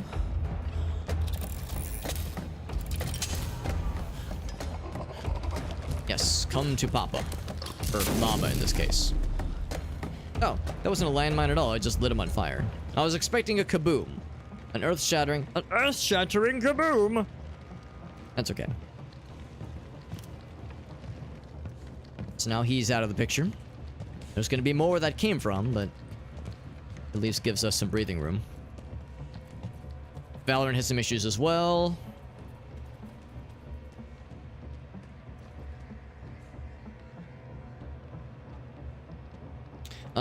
Is Vanguard... I'm guessing that's the developer for Valorant.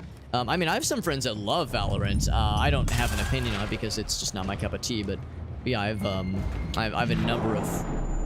Oh, that one was... It was not disarmed. That's my bad. That was my B.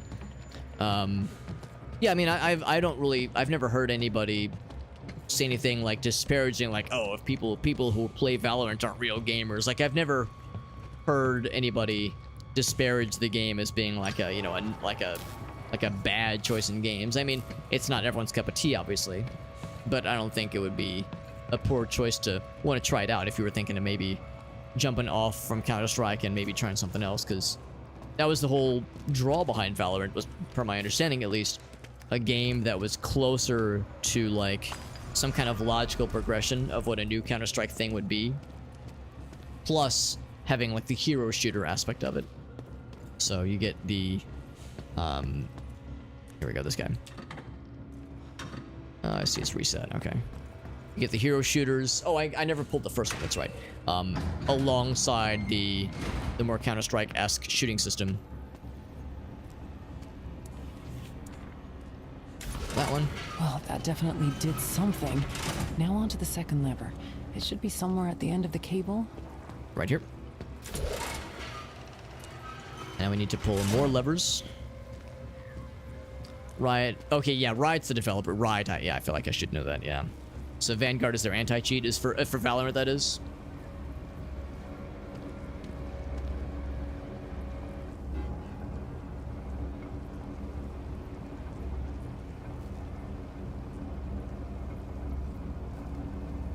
I gotcha, FX. Yeah, I mean, those are all valid frustrations to deal with, yeah.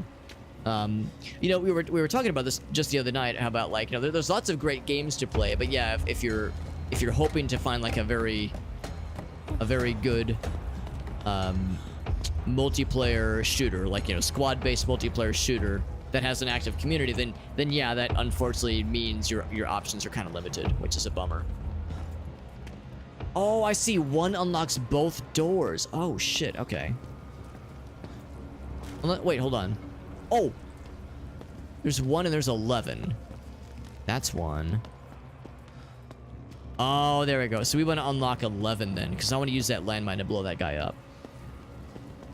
Because, yeah, there's lots of great games out there. You know, there's lots of stuff to play. But, yeah, if the thing that you're really hoping for is some really cool multiplayer, squad-based stuff that doesn't have the bullshit anti-cheat, doesn't have, like, bullshit aiming systems that actively work against the player, nobody could blame you for... Oh, come on, man. I want to... That's a shame. I didn't realize he was already in there. There must have already been a guy in there that whole time that I never even saw him. I'm trying to kill the bad guys. Now, open the cages. Be sure to barricade the control room. Yeah, because this first guy pops out. He's like right around here. Yeah, there he is. Here he comes. He's coming my way. So yeah, it's not an explosion, it just lights him on fire. Because Tencent has a majority ownership in Riot. So yeah, playing any kind of Riot game, whether it be League of Legends or Valorant, yeah, that is something to consider.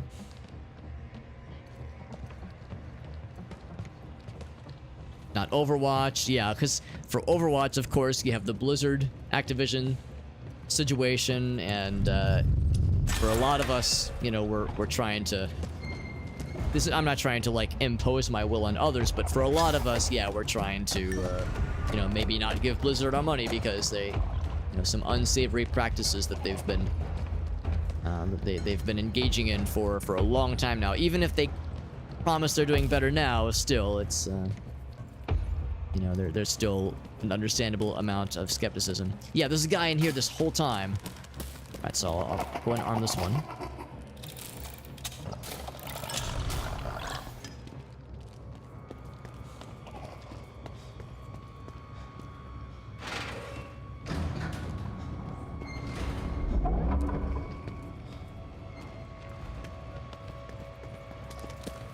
And there it goes. Once he pops, he just can't stop.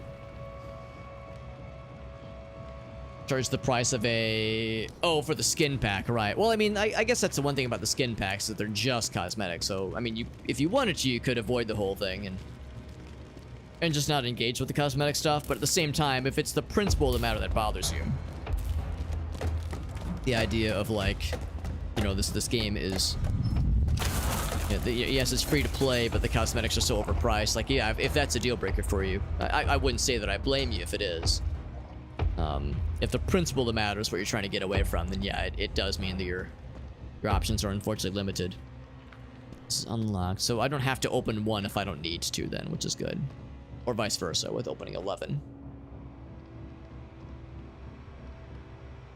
Skin system is less repugnant. They're tradable, right, which is its own mess because, I mean, there was that one dude, or I guess series of dudes, that ran their own skin gambling sites. And never disclosed it, so like there was all that bullshit. Yeah, and of course it's very much marketing primarily towards kids, which is its own set of bullshit. So yeah, that's several layers of unpleasantness right there.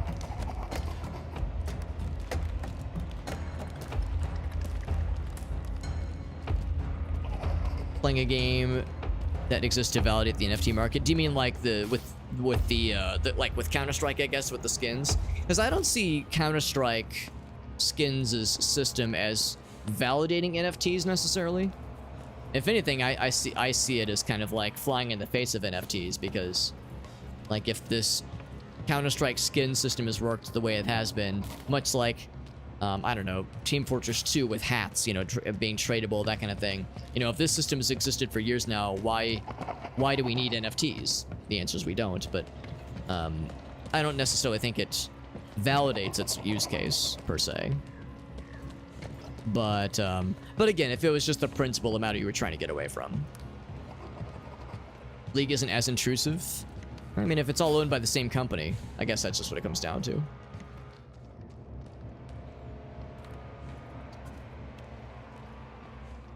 Gotten entirely too comfortable sacrificing morals for... Yeah, I mean, that's just how it goes. It's an untapped market, and they want to tap into it. I cannot rearm this thing, so I will have to get creative about being sneaky. I cannot kill these last couple fellas, no matter how much I want to. I can open this one. Actually, no, I shouldn't open that one. What I'll have to do is I'll need to lure them away. Or just hide past them. So I can open up 12.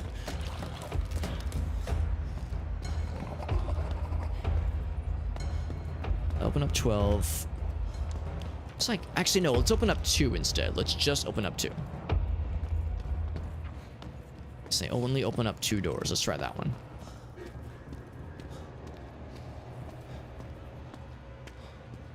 D2R. Oh, the Diablo 2 Remaster thing, yeah. Yeah, I mean, I've heard from a technical perspective, it's very well made. It's just more of the factor of, like, you know, it's still a very shitty company doing unpleasant things. Definitely did something. Now on to the second lever. So it's like by virtue of me buying it, I'm definitely supporting them. So that's why I'm trying to avoid giving them my money if I can help it. The skins gambling thing, I can't remember if they were on Twitch or on YouTube, but yeah, they had like a pretty big following. Yeah, that whole debacle was a problem because the person never disclosed that they had a majority ownership in the company. So like they would stream themselves, you know, using this gambling site, and they would do like the streamer react like, oh, like they would do like, you know, they would pretend to pog when they got a big win, and like and pretend like, wow, the odds of this winning are so cool. This website's so neat. You too could get this, dear viewer, if you also use this site. You also could have like big wins like I do, and made no mention of the fact that, oh, by the way, I have an ownership. Oh, what the hell? That's a shame. Here I'm going to use the lure. Fuck, that's a shame. Let's try to switch off to the lure. That's weird because the reason that threw me off is because when you activate that first landmine, you can't unactivate it. There's no way to interact with it again. So the fact that it gave me an option to interact with it again made me think, oh, I guess it didn't take. It made me think, oh, okay, I haven't actually clicked into using this thing. Therefore, I need to activate it again. So that's why I ran across it. I think because I was able to activate it again, I must have screwed up the first time around. This is tricky. I was so excited too. Let's go ahead and... Oh, shit. Ouch. Damn it. Yeah.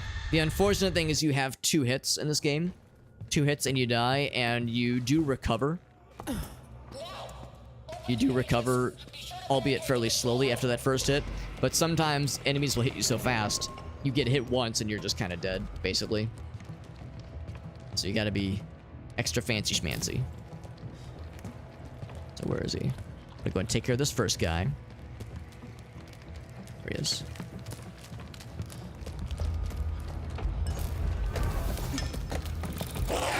Shit. Man. Sometimes it's really tricky timing. It's also tricky, you have to like get really close, but not too close to be able to activate it, so. Maybe I should activate it first. It's weird because it's not clear if this is enough space to move around. Like if I can just kind of sideline around it. I guess you can. I guess you can get around it, but it's really tight. But yeah, right there, I'm clearly able to interact with it again, which is good.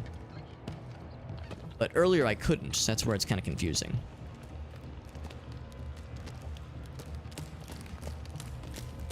The skins are kind of like NFTs. I'm surprised that killed me too. Maybe he hit me and the landmine went off and the splash damage got me too. Maybe that's where the second hit was. And there's Errolyn with an extremely generous raid. How you doing, Errolyn?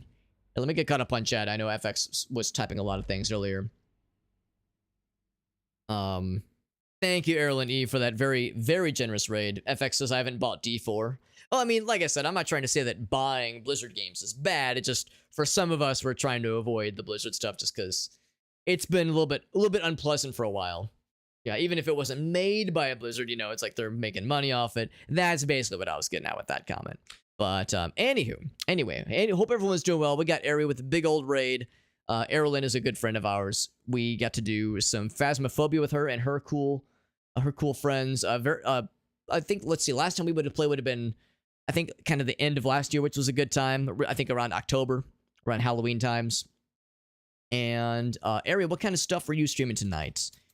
Let's see. Let's add this to right here. All right, cool. Getting this sorted out. Let's do a quick shout out for Ari. See what she was up to. I know you've been doing some Exoprimal lately. There we go. I think I spelled it right. There we go. First try. Doing some more Exoprimal, which is a really interesting game. That's a Capcom multiplayer PvPvE game, which has been interesting, where you're like in two competing squads trying to complete objectives. It's a very cool sci-fi, almost Warframe-like game where you're trying to kill the bad guys. In this game, the bad guys are dinosaurs, which is awesome, and you got this cool, again, kind of Warframe-like outfits, which is awesome, like robot outfit suits you get to play around in. Looks really, really cool. We're playing a game called Unholy. It is good, but it's very difficult. And, ouch. Oh, keep running, keep running. Yeah, whenever you get hit, yeah, you kind of walk slowly for a bit. We don't have a lot of combat options at our disposal, but I do have these landmines. And I've just armed that one. Alright, I know he's waiting for me. Coming around the bend, maybe. There he is. Yes, look at me, over here. Yes, come to me. There he goes. Doesn't explode like a landmine does, but you know what I mean. Anyway, so again, Errol and Eve, thank you for that raid. Doing some Exoprimal, absolutely. Ari, do you have any clips you want to share, by the way? Because sometimes I forget in the heat of the moment. You know, things get action-packed, and I forget to follow up. Whenever someone raids me, I always like to ask if anyone has any clips they want to share. We've had the pleasure of getting to play games with Ari in the past. Like I said, did some Phasma with her a while back, which is always a great time. She is a Phasmophobia fiend. She is extremely good at that game and very knowledgeable. And she always hard carries us whenever we get to play with her, which is great because I have so much to learn. You know, I have a lot to learn, and by playing with the masters is the way to do it. But she's always fun and always delightful. Her streams are lighthearted. She always has like just the right amount of goofy and silly, where you feel like you can have fun with the game she's playing, but you also learn a thing or two because she's very good at the games she plays. So she's like she's a goofball, but a professional goofball, which is very important. Yeah, it's like a 5v. Yeah, it's like a relay race against the dinos. I know sometimes you fight, like you're like doing boss battles. Oh, what? You can hit me through the thing? Look at this guy hitting me through the wall like he's some kind of wall hack cheater.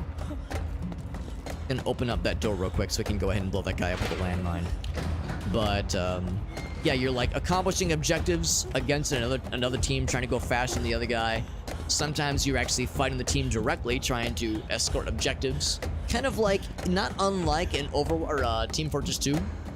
And you're trying to escort the payload, that kind of thing. So yeah, it's a pretty cool game. And I've held off on picking it up. I think there was an option where I could have at least applied to get one of like, what do they call it? like a review key from another publisher site, one of those publisher streamer sites where you can apply for review keys for things. I've held off just because I wasn't sure it'd be my cup of tea, but watching Ari play has been very fun because I get to live the dino slaying through her vicariously. But yeah, I like that there's the PvE element of like fighting the swarms of dinosaurs. There's boss battles, which is also really cool. I know Ari, she was playing as a healer not too long ago. So there's like different archetypes with the characters you can play as. So it's pretty sweet.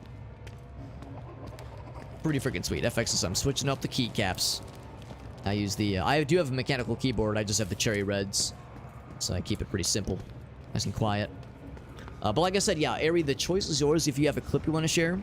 I know some people will have the thing where whenever they do a shout out, a clip will automatically play. Like it'll just grab a random clip that was saved and slap it on the stream. The problem though is that sometimes it'll grab like a really boring clip and it's like, no, I always want to make sure we definitely did get an opportunity to show the good stuff. Now on to the second level. Like show the action-packed stuff. Somewhere at the end of the cable. My favorite is the bone worm clip. Bone worm clip will forever live on as my favorite Ari moment. But there's others. There's other good ones too. Got the G512. Yeah, I have a Logitech. It's the Orion something I think is what it's called.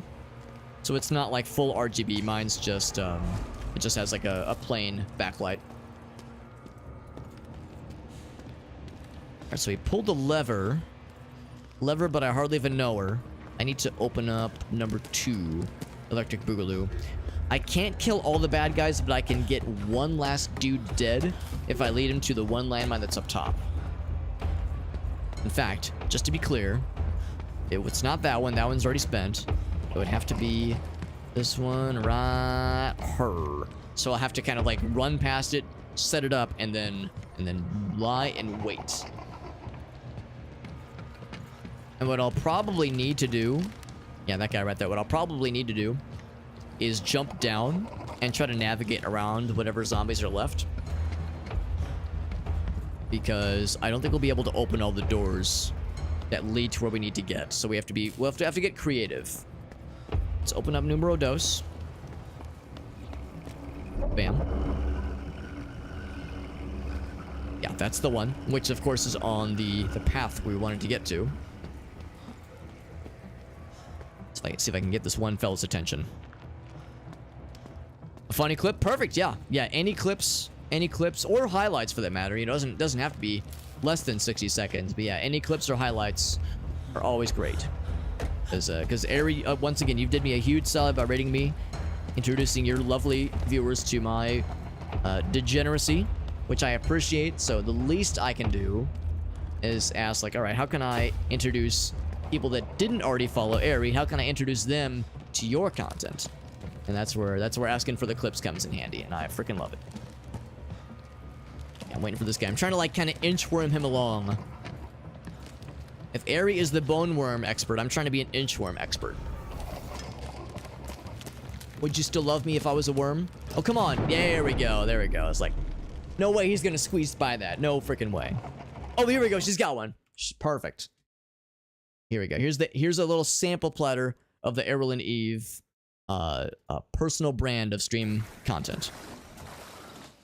You lay eggs with your Is this Lords of the Fallen? No, she did the Oh. grab thing. Oh! Suplex. Oh my god, please don't kill me. Oh my gosh. They suplex and they spit acid. Let me move my face. Way over here. That little fly fella is insane. Oh no! That was a really epic battle though, up until the suplexing. Hey, what's up, Aleph? Is it a Souls-like? Yes. Yeah, it's a game I've never played, but I've watched other people play it, and yeah, I know Ari, she was playing it at one time. Here it is again, because my face was covering part of it. With your mouth? No, she did the grab thing. The grab thing. Yep. Oh my god, please don't kill me. And here comes the acid. She throws acid at you. Very rude. Very rude. I see there's a lot of kecking in the chat right there. Very encouraging. Very good. There's the grab again. Yep. And the animation for it takes so long too. No, not like this. No, Felt that. You can hear it in her voice. Like, no. And then like that's a noise we all recognize. There's like that quiet, that what's the word? We're that quiet like resigning oneself to like, this is the reality of my world right now. And look at the chat, full of keks and the laughing guy fella, the laughing face. I mean, that's yeah. I would have done the same thing. That was good. That was good. Thank you, Ari, for sharing that. That was exactly what I hoped it would be. Yeah, I've heard mixed things about Lords of the Fallen. I hope you're liking it so far because it was on my radar. It is a Souls-like, and it looks really cool. But I have a couple friends that are super into Souls-like games, and some of them like it. Some people not so much. Yeah, the contemplation. Yeah, the moment where you have to just be like, you know, she's got the VTuber, so I don't know what she's doing with her hands necessarily, but I'm assuming she was doing one of these, like, or this, and just resigning oneself to their fate, and grappling with the reality, and trying to learn lessons too. Chat was razzing her as they ought to. Yes, also accurate. 70% talent, 30% dummy. But they're 100% funny, and that's what matters. 100% entertaining. And Ari, I think you would probably agree with this. You know, for a lot of us, for us that stream, those of us who attempt to be streamers, attempt to be entertainers, winning the game is one thing, being good at games is one thing, but our main mission is to entertain. So if we're goofing, and we're failing at things, and we're being a bunch of goobers, as long as we're entertaining, then it's all worth it. No regrets. No regrets. That's how I look at it. There's a part where you're getting walled a little bit there. Yeah. Need to switch to a different build. Gotcha. So I guess that's a downside too, because ideally you should be able to make most builds viable. Like if there's a, it's like, oh, I want to do spellcasting, or I want to do ranged attacks. It's like, well, if you want to do ranged attacks, there should be a way to make it work for you. So the idea of trying to, let's go ahead and break this thing. The idea of saying like, oh, I need to switch my build around because the build I just happened to choose is considered weak according to the current meta. That's a bummer. Oh, okay. Here's a friend. Oh, I'm stuck. Oh no, what am I stuck on? Oh no! I'm stuck on something. That's unfortunate. I was like, cool, time to go through the doorway, and I'm just like standing in front of the doorway. Gosh darn it. That's frustrating. I went through such great lengths to kill all the fellas. It's a fun game overall, though. That's good. I mean, as long as you're still enjoying it. But yeah, it's a shame when there's like a meta that kind of restricts that creativity a bit. That's sleepy times, of course, Ari. Of course. Thank you again for that raid. Big fan of Ari and the content she plays and the games she chooses. I saw that you had opened up an Exoprimal channel in the Discord server, which is great to see. Oh, why'd I wait so long? That's silly of me. Which is great to see. So, like, encouraging her community to get into the game as well. I think I saw she said she was actually playing games with chat when I was watching a little bit ago. Which is nice to see. I'm gonna see if I can lure this fella. And I'm with the old switcherino. Oh. Getting stuck on the level geometry is my expertise in this game. That's my toxic gamer trait. Okay, landmine is armed. Come get me, big boy. I'm ready for you. And it pops, and so does he. So too does his face.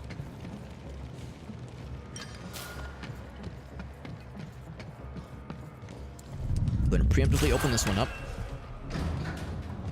And that one's already armed, and I don't think I have a way to get around this. Even if I jump, I think it still counts it. So I'll disarm that temporarily. And again, I can just jump down from the top area here, which would be nice. Shame I got stuck by that. Whatever was like preventing me from moving back through that doorway. I had managed to get snagged on some kind of part of the level geometry, which was unfortunate. I'm wondering if I shouldn't even mess with numero uno. Maybe I should just open one, or no, that's 11. If I should just open one and maybe leave that one closed. So maybe opening that wall was a bad idea, because that allows the dude that's in this room to find his way to me, wherever he is. So maybe I shouldn't even mess with 11. Let's open 1 instead. See if that works for us. So read this. For that first switch. Oh, that definitely did something. Now so we're gonna open up numero uno. It should be somewhere at the end of the cable. Blam. I'll go ahead and open 2 as well. Hopefully that was not a foolish choice. Oh, well, that guy's already here. He was standing at the ready. Once again, I'm trying to kind of inchworm him little by little. Because if I run too fast, I will lose him. Kind of duck down. Get nice and close here. Disarmed and back up. He's out of there. So we have 1 landmine left. This last one's kind of awkward.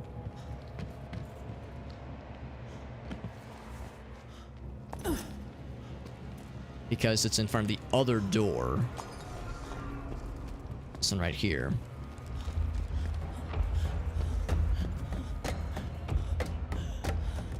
So I'm gonna leave that one closed because that guy's just gonna continue to hump the wall.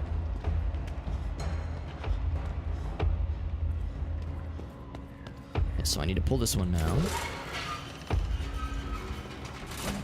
And then this one. Kind of, once again, inchworming this puzzle solution. I don't think I can shoot through the bars. I think we've already tried this, but opening 3 would give us access to something back there. I think that actually might be another trap to allow us to blow up the bad guys. That noise makes me nervous. Is there a fella, like, staring down my face right now?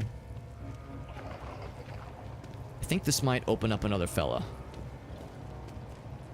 Another dude. The zombie duders. Let's go and break it.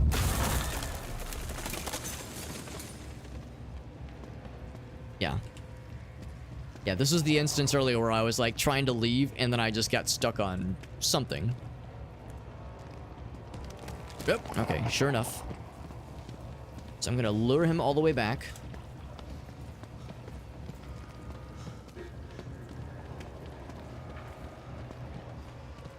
So I'm gonna lure him all the way back. And then what I'm gonna do is I'm gonna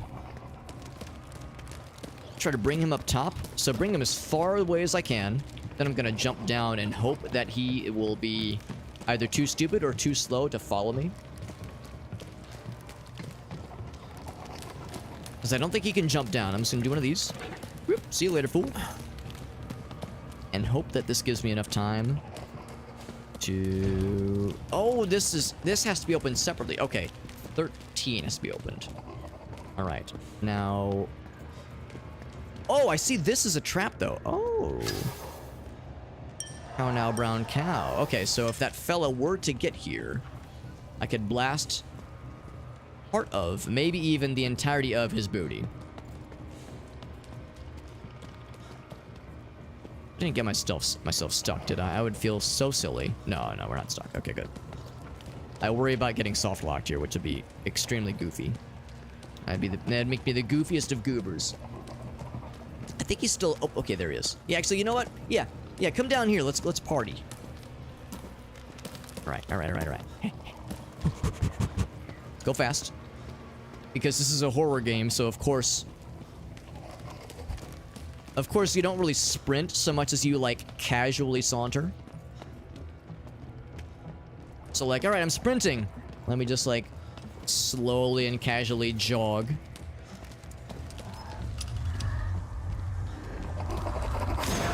Oh, baby. That was satisfying. As this is, of course, one of these games where you don't have a lot of combat abilities. My little slingshot is good for activating obstacles and environmental hazards, but I can't just shoot them in the face and then say, oh, cool, the guy is dead. They shrug that kind of stuff off if you just do a direct shot. You gotta get creative. And the amount of dying I was doing earlier is an indication of... Well, it's an indication of how I'm not great at this game, but it's also an indication of the fact that the combat is kind of meant to be a little bit clunky. You're not really expected to be good at fighting the bad guys, that kind of thing. I'm gonna leave that unbroken because I don't want this guy getting any bright ideas. But we can only have 2 doors open simultaneously. So I'm gonna do one of these maneuvers. I'm going to make sure we need to open 13, I think. Yeah, lucky number 13, so I can open this thing. I'm gonna open 13, and I'm going to close. It's a shame because we might get soft locked. I worry that I'll get soft locked if I close 2, because then I have no way to get back. So I guess I'll close 1, which means if I really need to, I can get past this guy. I could always use the lure trap, or the lure slingshot ammo. I could always do that if need be. So I'll close 1 and see if that gets me what I need. It's clunky, I promise. I promise. It's not me. It's definitely not me. There's no way I could be the problem. It's probably a little bit of column A, a little bit of column B. It's probably that, you know, I'm not great at these kinds of games. And also the fact that it's a little bit silly. Oh, I can't unselect it. Do I have to, like, do another thingy? So if I say 13. Yeah, so it resets the system. Alright, so 13 is open. And then I guess 1 is open. Now, did it reset the power? No, it did not. Okay, that's good. Yeah, the power connections are still there. So yeah, so this is closed, which is fine. Which is fine. I can still jump up this way.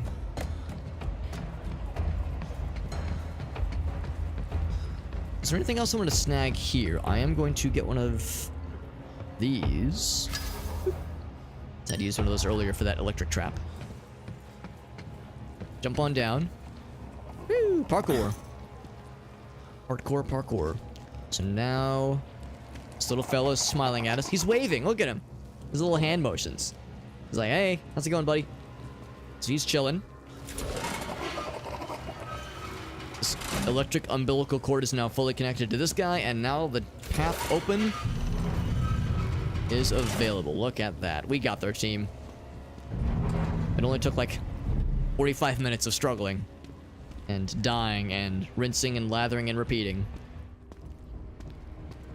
Another level up spot, although I don't think I gained any more experience points, because those are gotten by, yeah, I got nothing. Those you get by finding artifacts, and I have found nothing. So I ain't got shit. The zombie was being a zombro. There you go. We got a cool looking door, but it's like calcified over with this like veiny yeah, calcification of evil stuff, like roots, I guess, growing out of the walls. What this? By the decree of the prophet himself, all vestiges of the crone are to be removed or taken down. I'm not sure what I know what the crone is. Maybe that was the old the old lady, the nun lady. Maybe her title was the crone. So if there was like statues or artwork of her likeness, they were considered to be unsavory because they want to be like, no, only the new regime is all that matters now. Heck the old rulers. Still trying to understand more about this cult and what it's all about. And now a very... I am sorry. Oh, here's a lady. I did not want you to come here. Then Beck says, why "I got did it." you show up? These writings, this is the entire knowledge of the Spring of Eternity, and also my greatest failure, because I did not destroy the most vile of them. This knowledge was not meant for anyone. I am sorry, Dorothea. And then once again, there's really no indication of what happens when these cutscenes end. The lady just disappears. Every once in a while, you might have like a cutscene like that, and then afterwards she sticks around. But 99% of the time, she just vanishes. And there's never any, like, cohesion to explain it. I need to know the full truth. So she said, all of the knowledge of this cult is contained in these walls, in this library. Time to learn how to read. Commentaries on the scriptures. The moral rules of the Eternal Spring. Eternal Spring is the name of the cult we're investigating here. Brainwashing techniques, they say. Okay.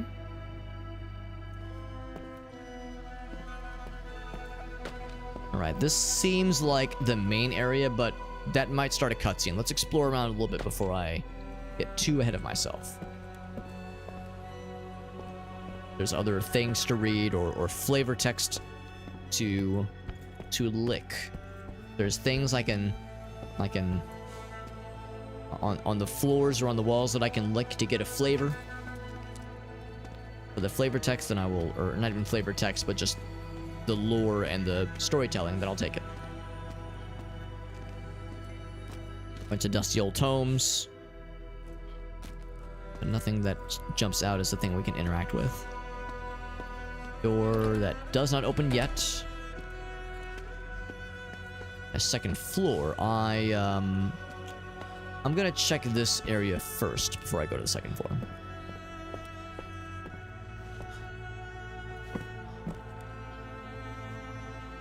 I see like a compass, scissors. Of course, you need a couple human skulls lying around. I mean, how could you not have a cool library like this with like extremely elaborate candle sets and hanging torch incense burninations, and not have human torches lying around, or human skulls lying around? And you already the human torch. Yeah, get the guy from the Fantastic Four. Sure, get him in there too. Yeah, again, very striking visuals as always. And I see this is not interactable, but it sure looks striking, alright? Like, it looks important. To explore the eternity is to follow a road of solitude. Ritual of rebirth allows one to use another's baby as a vessel. That's what they were trying to do with our protagonist's son. The being that comes out of this merging of body and soul is one. The taker does not become the taken, nor the taken becomes the taker. Both bodies destroyed, both souls sacrificed, so the one be reborn. One who comes from both to become one again. Okay. Start with reproducing the pictograms in your own blood. So they got a little diagram there. All right, great. Great. Yeah, so human sacrifices, resurrecting demons, you know, the usual kind of stuff. Nothing out of the ordinary for a game like this. Go to the second floor then.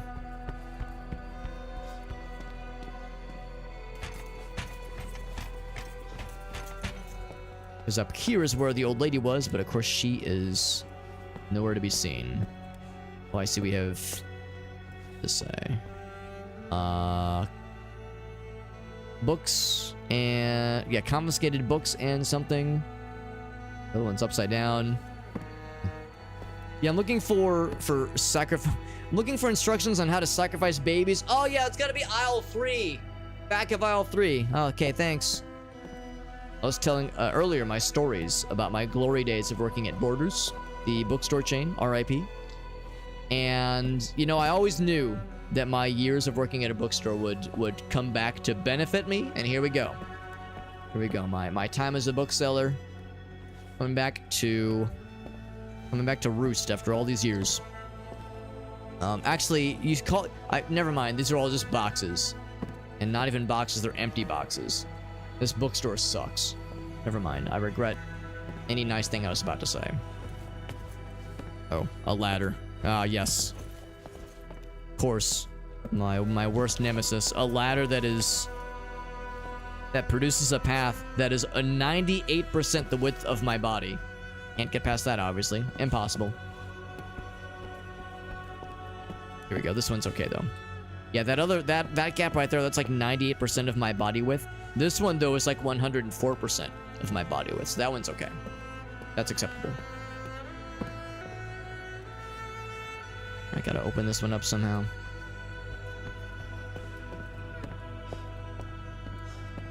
Gonna be more stuff. Oh, never mind. I don't need to open that door at all.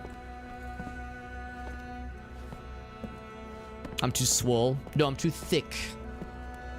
Thick with several C's. Oh, a bunch of, I guess, lockboxes? Some of which are very much unlocked. Little index cards, that kind of thing.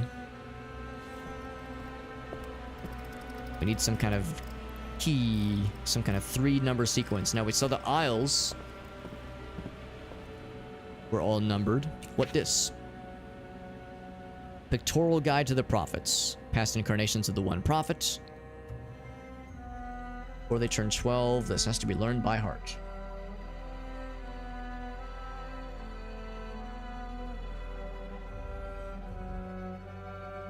Okay. I mean, it's just pictures. I like how this is chained off for some reason. Keyboard layout is a little bit different. The keycaps can be a pain, yeah. I actually have, this is kind of embarrassing, but I have a couple keys. You can laugh at me. It's okay to laugh at me about this, but my D is broken. Don't tell my wife. Don't tell my wife my D is broken. She'll never respect me again. Yeah, my D key is broken, so I switched it out with the period key on my number pad, adjacent to my number pad. So my number pad, or my WASD, is currently WAS period / delete from the number pad area. Because I was like, well, I could buy like a whole new set of keycaps, or I could buy just a D on its own. But the keycap set is like 20 bucks, and a D, or like any one key is like $5 or like $4, and then you have to have it shipped. So I was like, I don't know about that, man. So I'm just holding off. I'm waiting for other keycaps to break, so I can just buy like a maybe not a full set, but just like a multi-pack of them or something. So I'm in that kind of situation. My D keeps falling off. It's not even that it's falling off, it's just that it's busted. Like, there's really no way for you to be able to see it on the webcam, just because it comes off as too blurry. But the little piece that snaps it on the other side, so there's like it's basically broken too. I guess I was beating my D too hard. Jesus Christ. Alex beats his D too hard. Tell a friend. Search for the signs of the arrival. A child whose dreams are that of the Eternal City. Okay. Prophet is never alone, constantly accompanied. Shall know the city as he walks its streets each night. Death can take different forms. There you go, just find someone else's keyboard that uses the exact same kind of keyboard. That's the problem, of course, is you gotta find one that matches my key set. But yeah, find someone else and they'll be never the wiser. All his dreams, nightmares, those strange voices, that was you all along? Yes. Why? Why did you burden a child with this? It was the only way. I had to teach him. His role required it. His role? A prophet to your mad religion? I thought that he was sick. I wanted to save him from those nightmares. I took him to the spring, for God's sake. Why didn't they help? Who wants to be proved wrong? And then it awkwardly shifts to the next scene.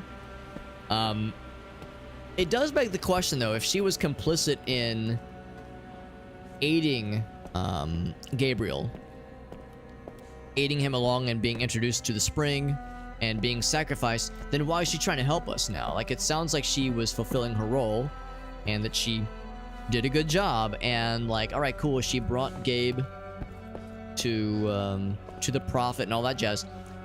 Now that we have stopped that whole sequence, oh, maybe this is just the code 322. I thought maybe I had to like, I thought it was like 1, 2, 3. I thought they were labeled and I had to find some kind of key, some kind of clue that would say, go down this row first, this row, this row. I think the code is just 322. I think that's it. But yeah, it begs the question, why is she helping us then? Why is she trying to help us rescue Gabriel then? If she was part of the reason why he got brought here in the first place. Hard to say. All I do know is we might have the code. And we do. And our reward is more books. But more specifically, more books and more chairs. Who could forget that? Another mask. Dorothea's mask. Our mask? Dorothea is the name of the protagonist. Symbol of a nun made from thin metal sheets. Fabric on the inside, worn by members of in the course of all religious trials, known as a death mask. It's a memento. We use those to level up. Now, there's something I can place here, so I guess that was optional then. Can I climb this? Nope. I do a little short hop. 1 hop this time. Bam. 2 hops this time. Bam, bam. Now, there is not a cha-cha real smooth button in this game's controls, as much as I'm loath to report. Oh man, they put stuff up top. That's tall people live here. Us short people, we don't do shit like this, alright? We know better. That's just asking for trouble. Unless I can, like, pick up the book, or one of these books, and place it on that little pedestal. Or lectern, rather.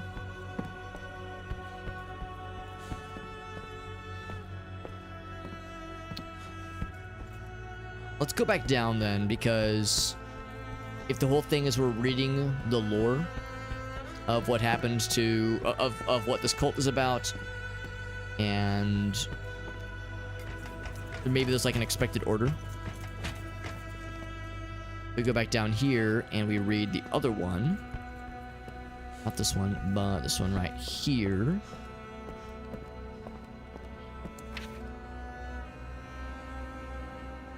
Oh yeah, we actually couldn't read this earlier. We had to, like, read it from afar.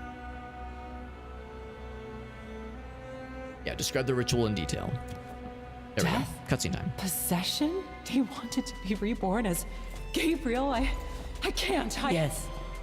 He wants to devour Gabriel's soul and possess his body.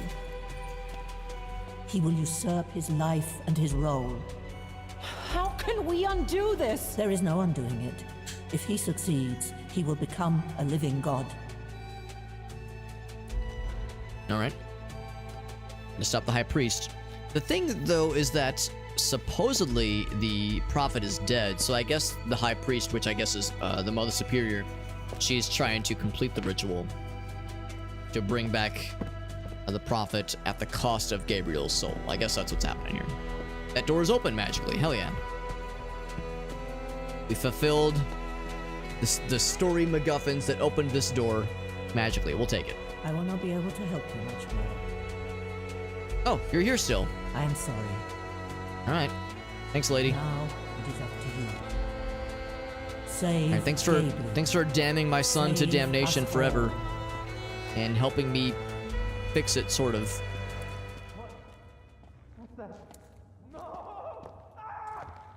What am I hearing? There's either a torture room or an orgy room. A few rooms down, and can it be both? Yo, what's up, Pooba, Mr. Todd? Good to see you, my man. She is a little creepy. There's a lot of creepy stuff in this game, and that lady's one of them. All the more reason to be holding out for an orgy room. That would, you know, lighten the mood a little bit. And now suddenly, like weird Soviet-era bunker technology randomly. Oh, we got more sneaky boys. Or I guess I need to be a sneaky boy.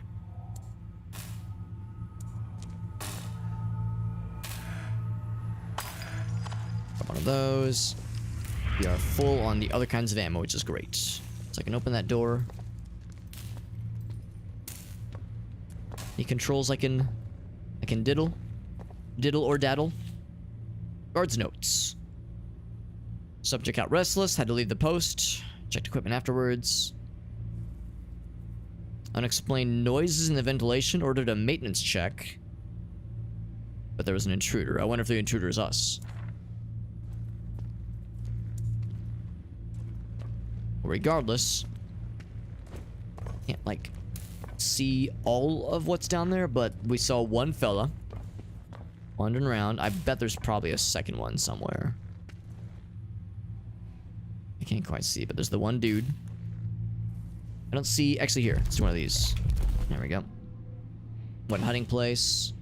Does not appear that there's any landmines or blow-upable spots, so we have to be, I think, pretty much non-lethal for this one.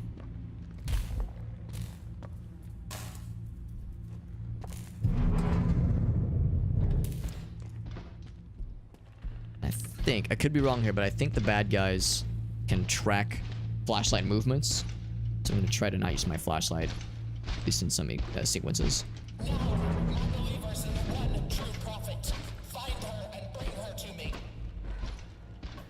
Staircase B, gotta avoid that one guard. Now we do have the lure option.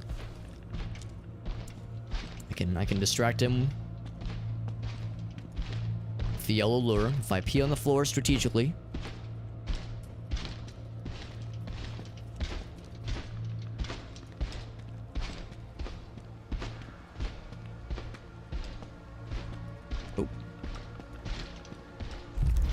This does not let me see through walls. To kind of use this to watch the shadows.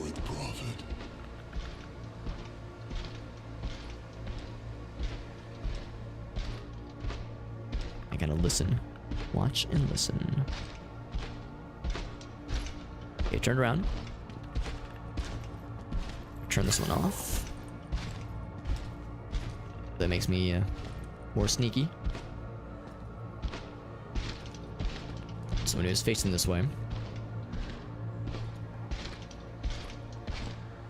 So I got to the end of that little area and then turned around.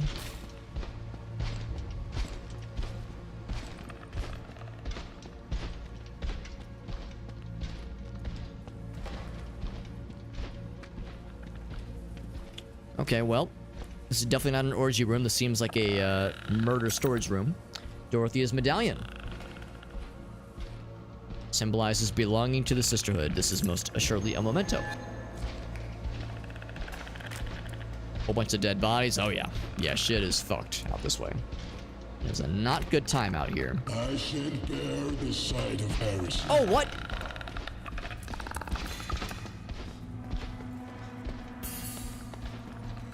What has caught my side? Still sees me. Gotta unlock the doors.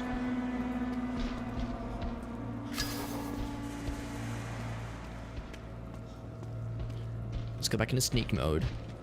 It's over that way, yeah. So, thankfully there's like enough winding and turning areas.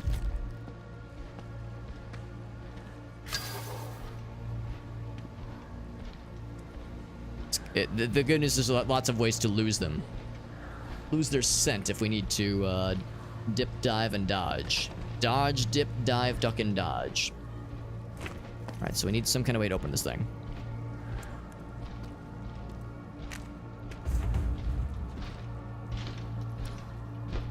Here, close by. I was all confident. I thought I had like figured out a nice way where I could go down that one path and not incur his wrath, but he managed to sniff me out still. What this? Kind of hard to read. Anna, control group, deceased. Vitali, blood sadness injection. Transferred to the pit. Thomas, acupuncture, deceased. Bridget, hot oil bath, deceased. Alright, so they have a literal 0% success rate with their experimentation. Seems like it went real well for everybody. So, good job. GG's. Ooh, that's sneaky. I can just sneak down through here. It'll pretty much deactivate every light I see. I want to stay as unlit as possible. It's unlit, fam. I need to open this thing. Except I'm using the flashlight here, obviously. So if I can... No, I don't think I can shoot through the gaps in the door, unfortunately, but that would be... This would probably be what I need to do. I need to, like, get that activated somehow. I have to come away... Oh, I think it's the door I'm trying to reach, actually. It's like the little control room area. Oh, can you drop down? Oh, the ventilation! Right. He said something about the ventilation shafts.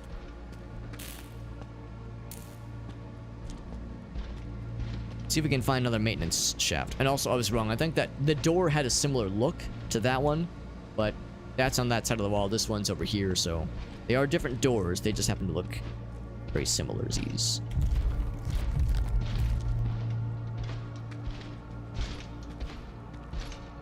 It's over there.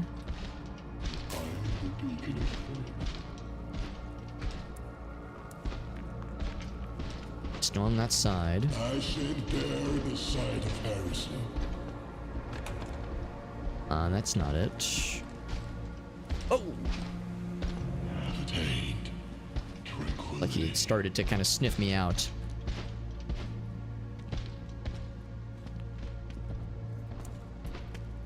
Thing around here. Oh, he apparently sniffed something.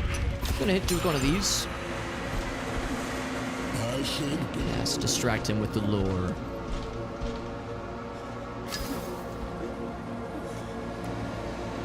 I think we've already been here. Yeah, this was the fucked up place we saw earlier. So he's distracted by the unquenchable urge to stare at the lure that I placed down for him. That's a good get out of jail free card. If we're discovered by these guys, we have no ways to kill them or take them down. That's something, I guess. Also,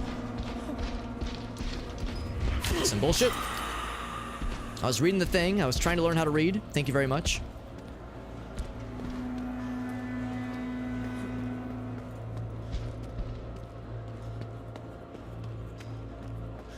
I'm looking to see if there's like a maintenance area. A ventilation or something like that. That, of course, is close behind me.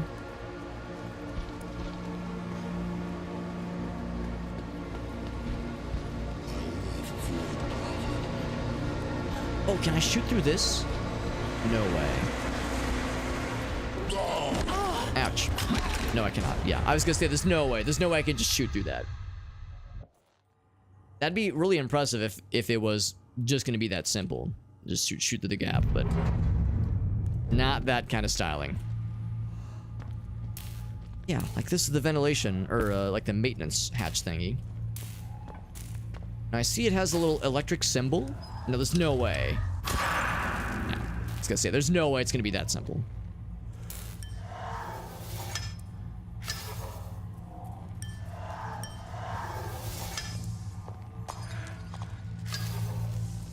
Take those with me.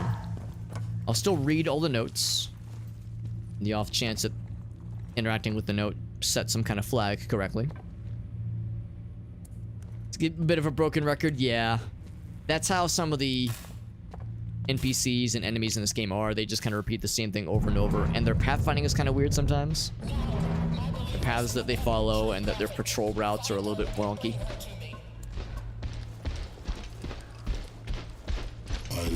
Wow, already? Damn, son. Oh, I'm stuck. See nothing.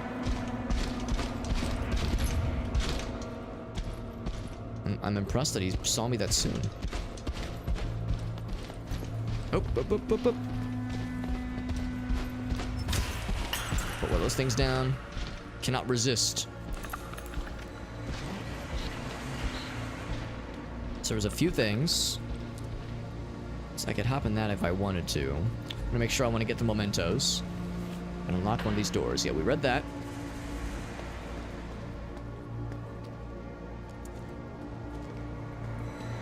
How do you open this one?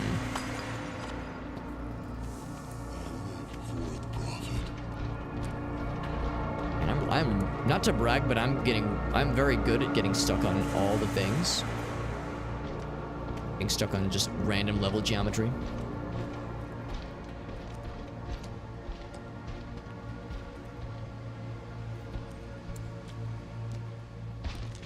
Apparently saw me, and the light being red means he's like not just looking for me, but has like actively knows my location.